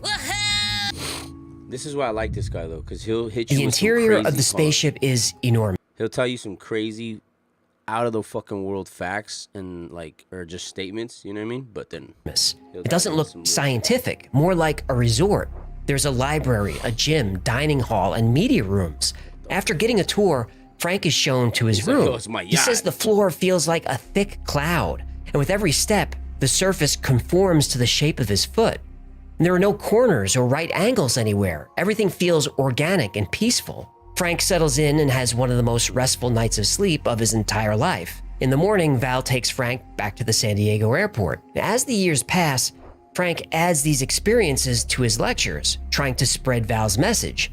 And in 1967, he publishes the book Stranger at the Pentagon, which documents all of Frank's time with Val. Now, I'll link to the book below. You can buy it on Amazon, but I'll also link to a place where you can read it for free. The book has more pictures of Val, flying saucers, all kinds of strange things. And Frank breaks down the technology that they have, types of propulsion, anti-gravity, all kinds of stuff.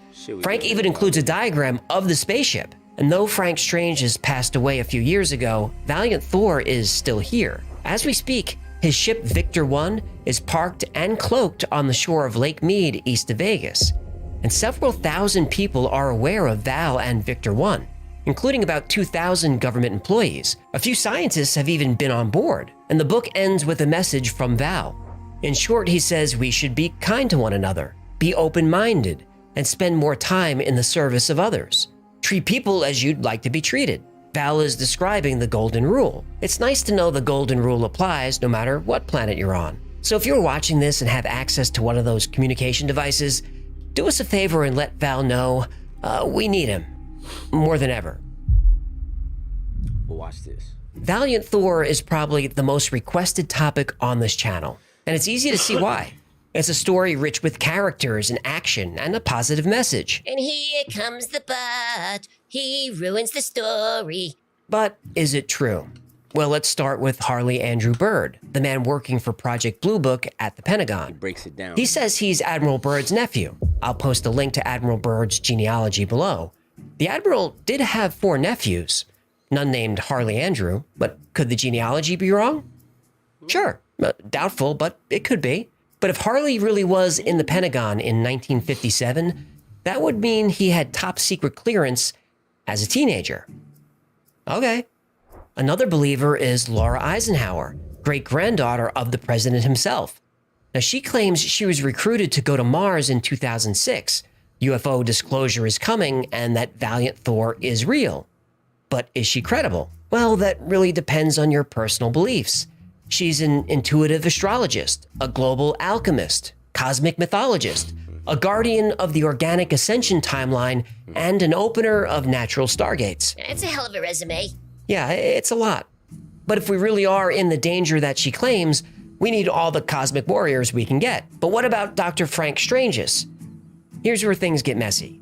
First of all, the entire story of Valiant Thor comes from Strange's book, Stranger at the Pentagon, which was released in 1967. Right. But Val arrived 10 years earlier. And during that time, Frank published other books on UFOs and even produced a couple of documentaries about UFOs and aliens. No mention of Valiant Thor in all that time. Well, maybe he was waiting for the right time to tell the story. Maybe, but we have to consider the messenger. Frank claimed to have 3 PhDs from 2 colleges. Well, one of those colleges doesn't exist, and the other doesn't offer PhDs and never has. He says he was the deputy director of the California State Marshal Association, but there's no such thing. The book itself is basically a retelling of the day the Earth stood still. I come in peace, take me to your leader, nuclear weapons are bad, the hero and the alien become friends. It's exactly the same. But Frank made it very, very religious.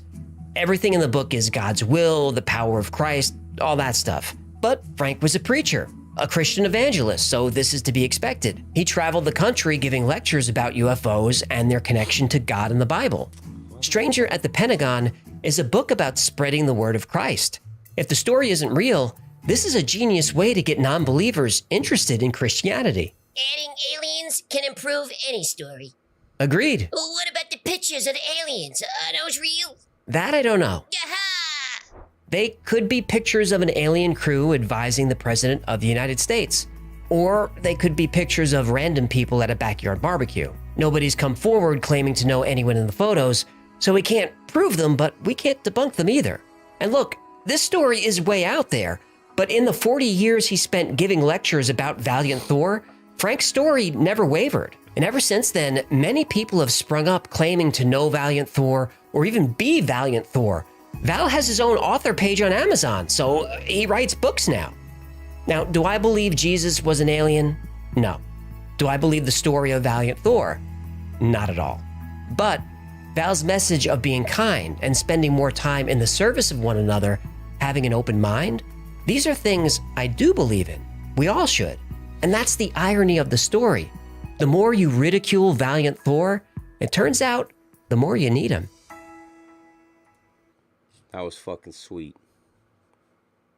Any fucking ways. It's trippy shit, though. Trippy shit. Valiant Thor. Go do your own research. It's neither debunked or proven, huh? The murder that exposed MK Ultra. This right here is pretty crazy. Let's, the Dark Watchers. The hole to another dimension. Ghost plane that landed itself. The most mysterious children in the world. This one got some Jesus. Oh, this one's crazy. The chronovisor, the Vatican's secret device that can see through time.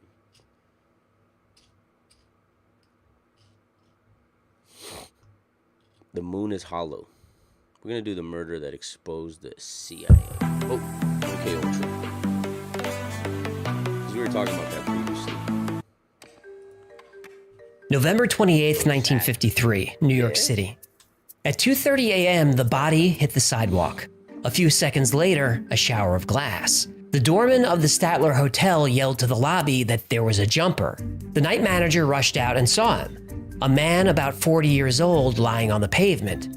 He was on his back wearing only his underwear, and blood started to pool around him. 13 stories up, a single window is open, its curtain flapping through broken glass. The night manager knelt beside the man, whose eyes were open and was somehow still alive. He desperately tried to speak but was choking on blood and couldn't be understood. After a minute or two of trying to communicate, the man took a final deep breath and was gone. Nobody knows for sure what he was trying to say before he died, but one thing is for certain, it was something about the CIA. Fuck the CIA. Fuck the CIA. Room 1018A was registered to Robert Lashbrook and Frank Olson. The police burst in, guns raised, but it was empty. Cold November air was blowing through the broken window. In the bathroom was a man sitting on the toilet, resting his head in his hands. He told the police he'd been sleeping, heard a noise, and woke up. One officer asked the name of the man who went out the window. The man in the bathroom said, Olson, Frank Olson. The responding officers figured this was an open and shut case. A middle-aged man is depressed or distraught and ends it all by jumping. Just another night in the big city. But the night manager, Armin Pastori, wasn't convinced. He said it didn't make sense that someone would get up in the middle of the night, run across a dark room in his underwear, avoid 2 beds, and dive through a closed window that had the shade and curtains closed. Pastori checked with the hotel operator to see if any calls were made from the room. The operator said, yes, a call was just made a few minutes ago. And because it ran through a switchboard, she heard the whole thing. The caller, Robert Lashbrook, who was the man in the bathroom, called a number on Long Island, which belonged to a Dr. Harold Abramson. The call lasted only a few seconds. Well, he's gone, Lashbrook said. Well, that's too bad, was Abramson's reply. A few hours later, Frank Olson's family was notified. They were told there was an accident. Frank had either fallen or jumped from his 10th floor room. Frank's body was so badly damaged that the funeral was held with a closed casket, and the Olson family tried to move on. Having trouble coping with losing his father, Eric Olson would ask his mother about Frank from time to time, and she would always say the same thing. You're never going to know what happened in the room that night. But 20 years later, that would change. Ooh. In 1975, the Rockefeller Commission released information to the public about its investigation into CIA activities. The report mentioned a civilian scientist working for the Department of the Navy. He was given LSD without his knowledge as part of a CIA experiment. That scientist experienced side effects and was sent to New York for psychiatric care. A few days later, he jumped from a 10th floor window of his hotel and died. This report was in the New York Times and Washington Post and made its way to the Olson family. The government confirmed the scientist was Frank Olson. And just 10 days later, the family was invited to the White House, and President Ford gave them a formal apology. The director of the CIA also apologized. The United States government agreed this was a wrongful death and offered the family a $750,000 settlement if they agreed not to sue. The Olson family agreed to the terms. Alice Olson never wanted to talk about Frank's death or his job. Frank's children, now in their 20s and 30s, always knew their father was a scientist, but what scientist family gets a personal invitation to the Oval Office? Alice Olson only knew a few things about her husband's job. She knew he was a scientist doing important work for the US government. She knew he traveled for work all the time, and she knew he was unhappy. One of the last things Frank said to his wife was that he had made a terrible mistake. But for Frank's children, this information was entirely new. And because of the investigations and media coverage, they now learned for the first time what their father actually did for a living. He was no ordinary scientist. He was a gangster, mama. During World War II, Frank Olson was one of the first Army scientists assigned to the top-secret biological warfare lab at Fort Detrick, Maryland. Frank's specialty was aerosolizing living biological agents and munitions. In other words, he created biological weapons of mass destruction. Now, at this time in history, the CIA was part of the Army. And after becoming a civilian, Frank continued his research in bioweapons. He was lead scientist for Operation Harness, where animals in the Caribbean were exposed to anthrax, tularemia, and brucella. He was part of Operation Sea Spray, where different strains of bacteria were sprayed over the San Francisco Bay Area to test the city's vulnerability to a bioweapon attack. And as Frank moved up the ranks of the CIA, he spent a lot of time at Fort Terry, which was a secret installation on Plum Island in the Long Island Sound. Plum Island is only reachable by boat or by air. The toxins tested there are considered too dangerous to be on the mainland. Olson developed delivery devices for these bioweapons, canisters disguised as shaving cream cans that could disperse anthrax in a concentrated area, a cigarette lighter that emitted a deadly gas, lipstick that killed instantly. Hey, when did they make biological weapons a war crime? The Geneva Conventions in 1925. So all this research was... Illegal. Right. In early 1953, the same year he died, Frank Olson stepped down as chief of the Special Operations Division. He said the job was too stressful and was causing his ulcers to flare up. You think ulcers suck? Try anthrax. Oh, no sympathy for CIA scientists, huh? Not even a little bit. So Frank stepped down, but he stayed with the CIA. And that's when he met Sidney Gottlieb and Robert Lashbrook. Gottlieb. Ooh, where do I know that name from? Well, Sidney Gottlieb ran the CIA's Project Bluebird, which became Project Artichoke, which became MK Ultra. Bingo. This where the crazy shit come in. I wanted my hepatitis This C where the gone. crazy. Whoa. I put off treating mine. Hey, bro. Chill, bro. During the Cold War, the CIA, specifically Sidney Gottlieb, was obsessed with mind control and brainwashing. There was a fear that the Soviet Union was also working on this capability, and the United States was determined to get there first. Project MK Ultra was the program intended to accomplish this. MK Ultra was brutal and illegal. Over time, the experiments Frank Olson conducted and witnessed started to weigh on him. During one study, Frank Olson observed interrogations at CIA black sites in Germany. Detainees were called expendables. I'm assuming these expendables were not aging action stars. They were not. They were mostly suspected spies and security leaks. Suspected, so not proven. Nope, just suspected. Friggin' spooks. The expendables were subject to drug experiments, hypnosis, electric shocks, isolation, sexual abuse, and all kinds of torture. This was an effort to study not just the effects of extreme torture, but also brainwashing techniques and memory deletion. Many of these people were interrogated to death. In other instances, Frank Olson saw the results of his own weapons that were used on expendables. Some of those people died slowly and in agony. And even though Frank's wife didn't know any of the specifics, it was clear that Frank's work was becoming too much for him to bear. In November 1953, Frank Olson received an invitation for a pre-Thanksgiving retreat at a cabin on Deep Creek Lake. Gottlieb ran these retreats for scientists and staff pretty often. Deep Creek was a convenient place for Gottlieb. This was one of the locations where Americans were subjected to MK-Ultra techniques against their will for decades. Frank Olson was there with 10 other scientists. The first day of the gathering was fine, nothing out of the ordinary. On the second day, after dinner, the men kicked back for a post-meal drink. Lashbrook, Gottlieb's second in command, pulled a bunch of glasses and poured everyone a generous portion of Cointreau, which is... An excellent orange triple sec liqueur from France. Right. 20 minutes later, Gottlieb asked if anyone was feeling odd. A few of the men said they were. Gottlieb then told them that their drinks were spiked with a heavy dose of LSD. Son of a... Oh, wait. Frank Olson was aware that the CIA had dosed entire villages in Europe to observe the results. Wow. Many innocent people died from these experiments, but he was surprised that he would be the unwitting subject of an experiment. And Frank didn't react well. A few days later, he submitted his resignation, but he was talked into staying. It was suggested that he see a psychiatrist to help him cope with the effects of the experiment and the stress of his work. Frank agreed. Lashbrook drove Frank Olson to New York to meet with Dr. Harold Abramson. Yeah, this is the guy he called after the jump, right? Yep. Dr. Abramson was actually an allergist that worked for the CIA. He pretended to be a psychiatrist, but Frank didn't know this. After a couple of sessions, Dr. Abramson convinced Frank to check himself into a hospital so he could recover from stress and exhaustion. Frank was actually fine with this. He was looking forward to the time off and was already picking out what books to bring with him. And that night, he and Lashbrook signed into the Statler Hotel, room 1018A. Frank had a nice conversation with his wife. She remembered him sounding more peaceful than he'd been in a long time.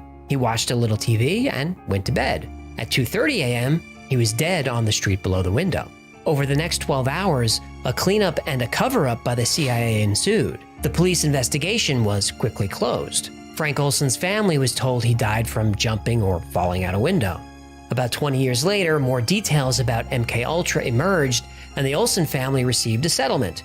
And almost 20 years after that, the case would take another turn. What? Otro pinche Frank turn. Olson's wife Alice passed away in 1993. Their children decided to have Frank's body exhumed and reburied next to his wife. But their children decided to have Frank's body exhumed and reburied next to his wife. But Frank's children had an additional plan. They had James Starr, a medical examiner professor, conduct a second autopsy. Starr said there were no cuts on Frank's body. and no shards of glass, which would have been expected by jumping through a window. And even though Frank landed on his back, his skull above his left eye had a blunt force trauma injury. He had another serious wound on his chest. Starr said of his findings, I think Frank Olson was intentionally, deliberately, with malice aforethought, throw him out of the window. Frank's son sued the CIA again, but because of the agreement they signed in 1975, the judge had to dismiss the case. But the judge did say, even though the case couldn't proceed as a matter of law, the allegations made by the family against the CIA, though they sounded far-fetched, appeared to be the truth. Since the lawsuit couldn't proceed, Frank Olson's sons went to the press. They flat out said the CIA murdered their father and covered it up. They also produced interesting documents. In 1954, just a few months after Frank Olson's death, the CIA executed a document with the Department of Justice that gave the CIA authority to grant CIA employees immunity from any crime, including murder. A license to kill. Exactly. And there's a handbook released in 1953, the year of Frank's death, called the CIA Study of Assassination. It's fascinating, and I'll link it below. It describes that the best way to assassinate a target is to drop them from at least 75 feet onto a hard surface. The manual says when successfully executed, it causes little excitement and is only casually investigated. In fact, the Mossad, the Israeli intelligence organization, used Frank Olson's death as an example of a perfect murder due to the skill with which it was executed. Now, while there is still no official admission of guilt from the CIA, I think it's pretty obvious what happened. Frank Olson was one of only a few scientists who could confirm that the United States used chemical weapons in the Korean War. This is something that's still only alleged, but there's a lot of evidence it happened.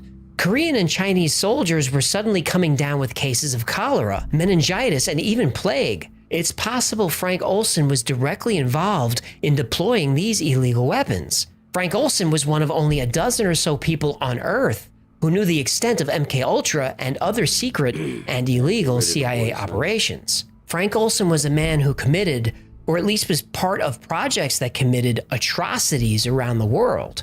And he was dealing with a moral crisis and started voicing his concerns. He even quit, but the CIA wouldn't allow it. When he was dosed with LSD that night in November, it was a loyalty test to see what scientists would say if they were exposed to the drug. Frank Olson failed that test and paid the ultimate price. But because of his death and the diligence of his family, many illegal CIA activities were exposed, and MKUltra was almost destroyed. Almost. It continued for another 20 years before finally shutting down in 1973. At least, as far as we know. All the records were illegally destroyed. And not Sidney Gottlieb, Robert Lashbrook, or any of the senior scientists from MKUltra were ever brought to justice. In fact, they all lived out their lives on fat pensions paid for by you and me. But the CIA promises that MKUltra was the last time drug experiments were done on people against their will. And such atrocities absolutely could not and would not happen today. Why would they lie? Because Thank you so much for hanging out with me today. My name is AJ, that's Hecklefish. This has been the Y-Files. If you had fun or learned anything, do us a favor and like, subscribe, comment, and share. I know you're sick of hearing that. Well, that was that one. Let's do a little bit, like two more, yeah? Holy shit, that one was crazy, bro. That one was crazy. Do you guys' research. MKUltra, Frank Olson. Do you guys research? That shit's nuts, man. Operation High Jump, find Nazi UFOs. Demand from an alternate universe. We are in a simulation. Nah. What's up, chat? Ancient people didn't see blue. What? Let's check that one out. Mount Shasta. Let's do the blue one. The estimated hold time is 96 minutes. Understand this real quick. Sorry, are you still there? Yes. Okay, please hold. Here's a philosophical question for you. If a color doesn't have a name, can we still see it? Well, many years ago, the human eye evolved to give us the ability to see about 1 million colors. That's a lot. Then how come, until very recently, nobody saw or even heard of the color blue? Well, it's because blue just didn't exist yet. Stop it. Let's find out why. Stop it. This guy's gonna fucking blow my mind again. Blue is a mysterious color. To people of the ancient world, like the Greeks, blue wasn't a color at all. This weird story starts with William Gladstone, a 4-time Prime Minister of Great Britain, and he was a huge fan of Homer. The Simpsons. No, not that Homer, Greek Homer. Homer wrote the Iliad and the Odyssey, and these two epic poems are considered the foundation of all ancient Greek literature, and much of modern literature is, in some ways, derivative of Homer. So Gladstone was reading the Odyssey and noticed Homer described the wine-dark sea. Not blue, not green, wine dark. And this description got Gladstone interested in other ways Homer used color to describe things. Homer describes honey as being green and sheep as being violet colored. Gladstone wondered if Homer was colorblind and saw blue as maybe something else. So he went through thousands of pages of Homer's writing and counted his references to color. Black is mentioned almost 200 times, white about 100 times, red is mentioned 13 times, yellow and green fewer than 10 times, but blue? 0. So Gladstone looked through other ancient Greek writing. Nothing was ever described as being blue. And Gladstone's initial thought was maybe the Greeks saw color differently than other people. So researchers analyzed ancient texts from all over the world. The Quran, the Hebrew Bible, ancient Chinese, Hindu, Icelandic. No blue, not once. These ancient texts reference colors with pretty much the same proportion as Homer's epics. Black and white appear a lot. Red a few times, yellow and green appear very little, but blue never appears at all. And human eyes are the same now as they were back then, so why couldn't they see blue? Simple. Is it? Everything was in black and white. No, that's not accurate. Hello, I've seen the movies. Everything was in black and white, he said. All languages evolve in their own way, but almost universally, names for colors emerge in the same order. First, a language creates the words for black and white. The next color is always red. After red, it's either yellow or green. The last color to appear in every major language is blue. And this makes sense if you think about it. How often does blue appear in nature? We see black and white everywhere. Blood is red, so humans are familiar with that color. But what in nature is blue? Only 10% of flowers are blue, so pretty rare. But even more rare in animals. Birds, mammals, reptiles, none of them produce blue pigment. Yes, there are a couple of blue butterflies, but that's not pigment. They're actually brown. The color blue is created because of the way their wings are structured at the microscopic level. Same with blue feathers of peacocks or blue jays, blue toads, even people with blue eyes. That blue isn't pigment. It's the microscopic structure of the eye or the feathers or the skin that scatters the light in a way that appears blue. And since blue is so rare in nature, most ancient cultures didn't see blue as a separate color, but rather a shade of green. Languages are efficient. Why bother making up a word that you'll hardly ever need? The ocean wasn't blue, it was a shade of green. The sky wasn't blue, it was light black. Blue finally emerges as its own color when the Egyptians invented a way to produce a blue dye. Suddenly, the light black sky was blue. The Nile River, green for thousands of years, finally became blue. As Egyptian blue dye made its way around the ancient world, languages evolved to accommodate this new color. But before that, nothing. So unless you have a word to describe a color, it becomes really difficult for humans to perceive it. And there's proof of this, even today. Researcher Jules Davidoff conducted an experiment with the Himba tribe in Africa. And like ancient cultures, the Himba have no word for blue. To the Himba, blue is just a shade of green. So Himba participants were shown 12 squares on a screen. 11 of the squares were green, 1 was blue. Can you pick out the blue square? Now, of course you can. You found it immediately. But the Himba had trouble with this color. They had a lower reaction time than you or I would. But quick side note, you'll see lots of reports about this study that say the Himba couldn't see the blue square at all. That's not true. The BBC and Business Insider made that part up. It's a complete fabrication. Oh, wait a minute. I thought the media follows the science. Well, So the media only follows science if it fits their story? it would seem so. Well, Well, you can knock me over with a feather. Anyway, what about this diagram? All 12 of these squares are green, but one of them is a slightly different shade. Can you pick out which one? Now go ahead and pause it if you need more time. Which one? Where's the bogey? I'm gonna say it's this one right here. Yeah, it's that one. Can you guys guess? You guys can't fucking guess. I'll give you guys a few minutes to guess. But you guys won't get it.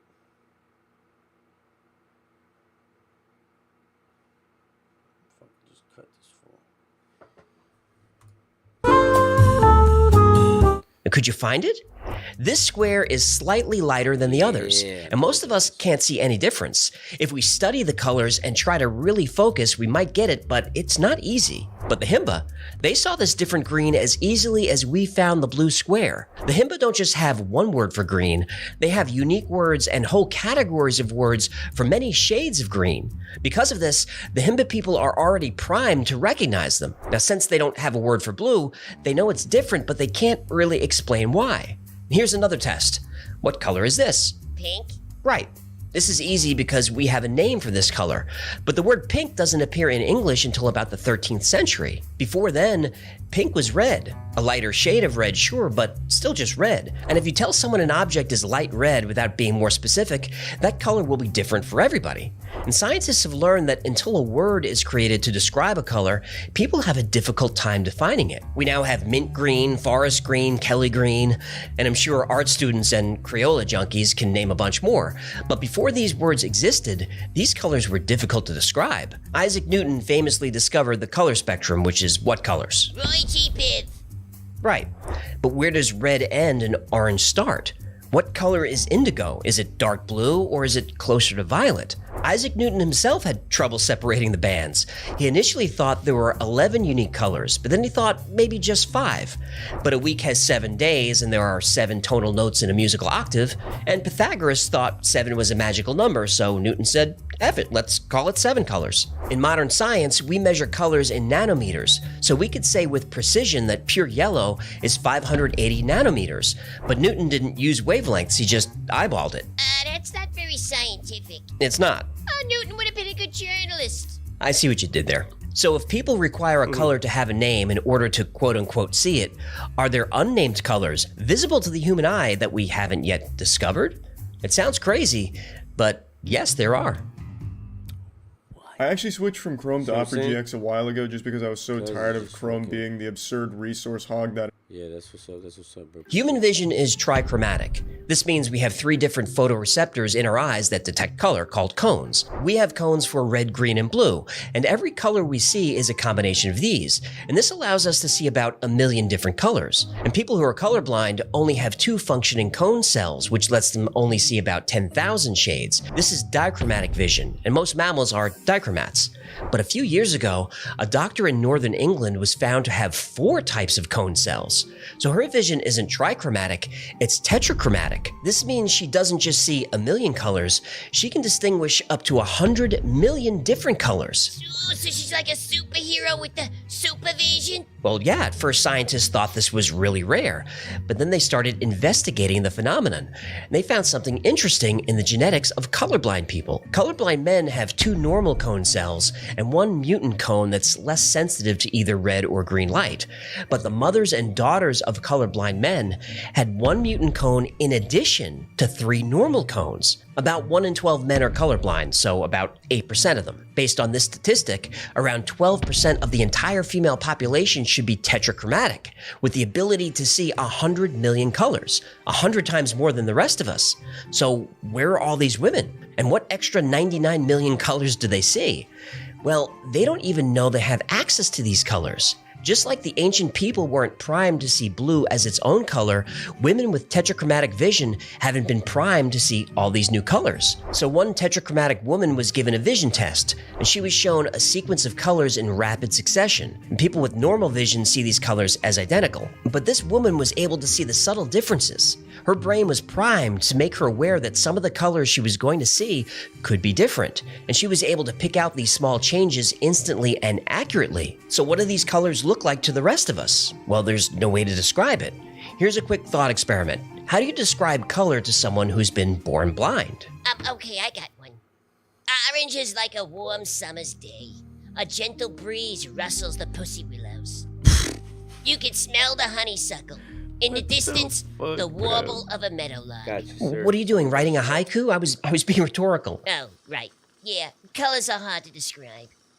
So our ancestors saw colors exactly the same way we do, but they never noticed differences until words were created to describe them. Isaac Newton learned that colors are not part of material objects. Color is just the way light is absorbed, reflected, and scattered by a surface. And if you think of it that way, color doesn't really exist. It's just an interpretation of a wavelength. Bo Lotto, a neuroscientist at University College London, said, "There's such a thing as light, there's such a thing as energy, there's no such thing as color. Color is nothing more than the product of light, our culture, our language, and our own imagination." Nuts. Thank you so much for hanging out with me today. My name is AJ, Yes, that's sir. Hecklefish. Just exactly what the homie said from the Wi-Files. We appreciate you guys tuning in. Thank you guys so much for joining us this Sunday. We will get back to the regular scheduled programming. Like we mentioned, Kirsten is just moving into his new house. Give him a little bit. Check. You can catch us on Tuesday. We will be gaming. You'll be gaming with Bricks. I just hit the mic again. Sorry about that. Excuse me. But go follow us everywhere that you roam on the social medias platforms. At the Free Boys with a Z. At the Free Boys _ with a Z, yeah, _ Make sure you go check out our music, man. Support us down below. You can click on our merch store. That's probably the best way to support us. Watching these streams, obviously, donating. Excuse me, the bits and the cheers, I think it is. Yeah, bet. And then the more you guys play the games that we are sponsored by, that as well will get us paid. We appreciate everybody tuning in. Hope you guys have a good Sunday.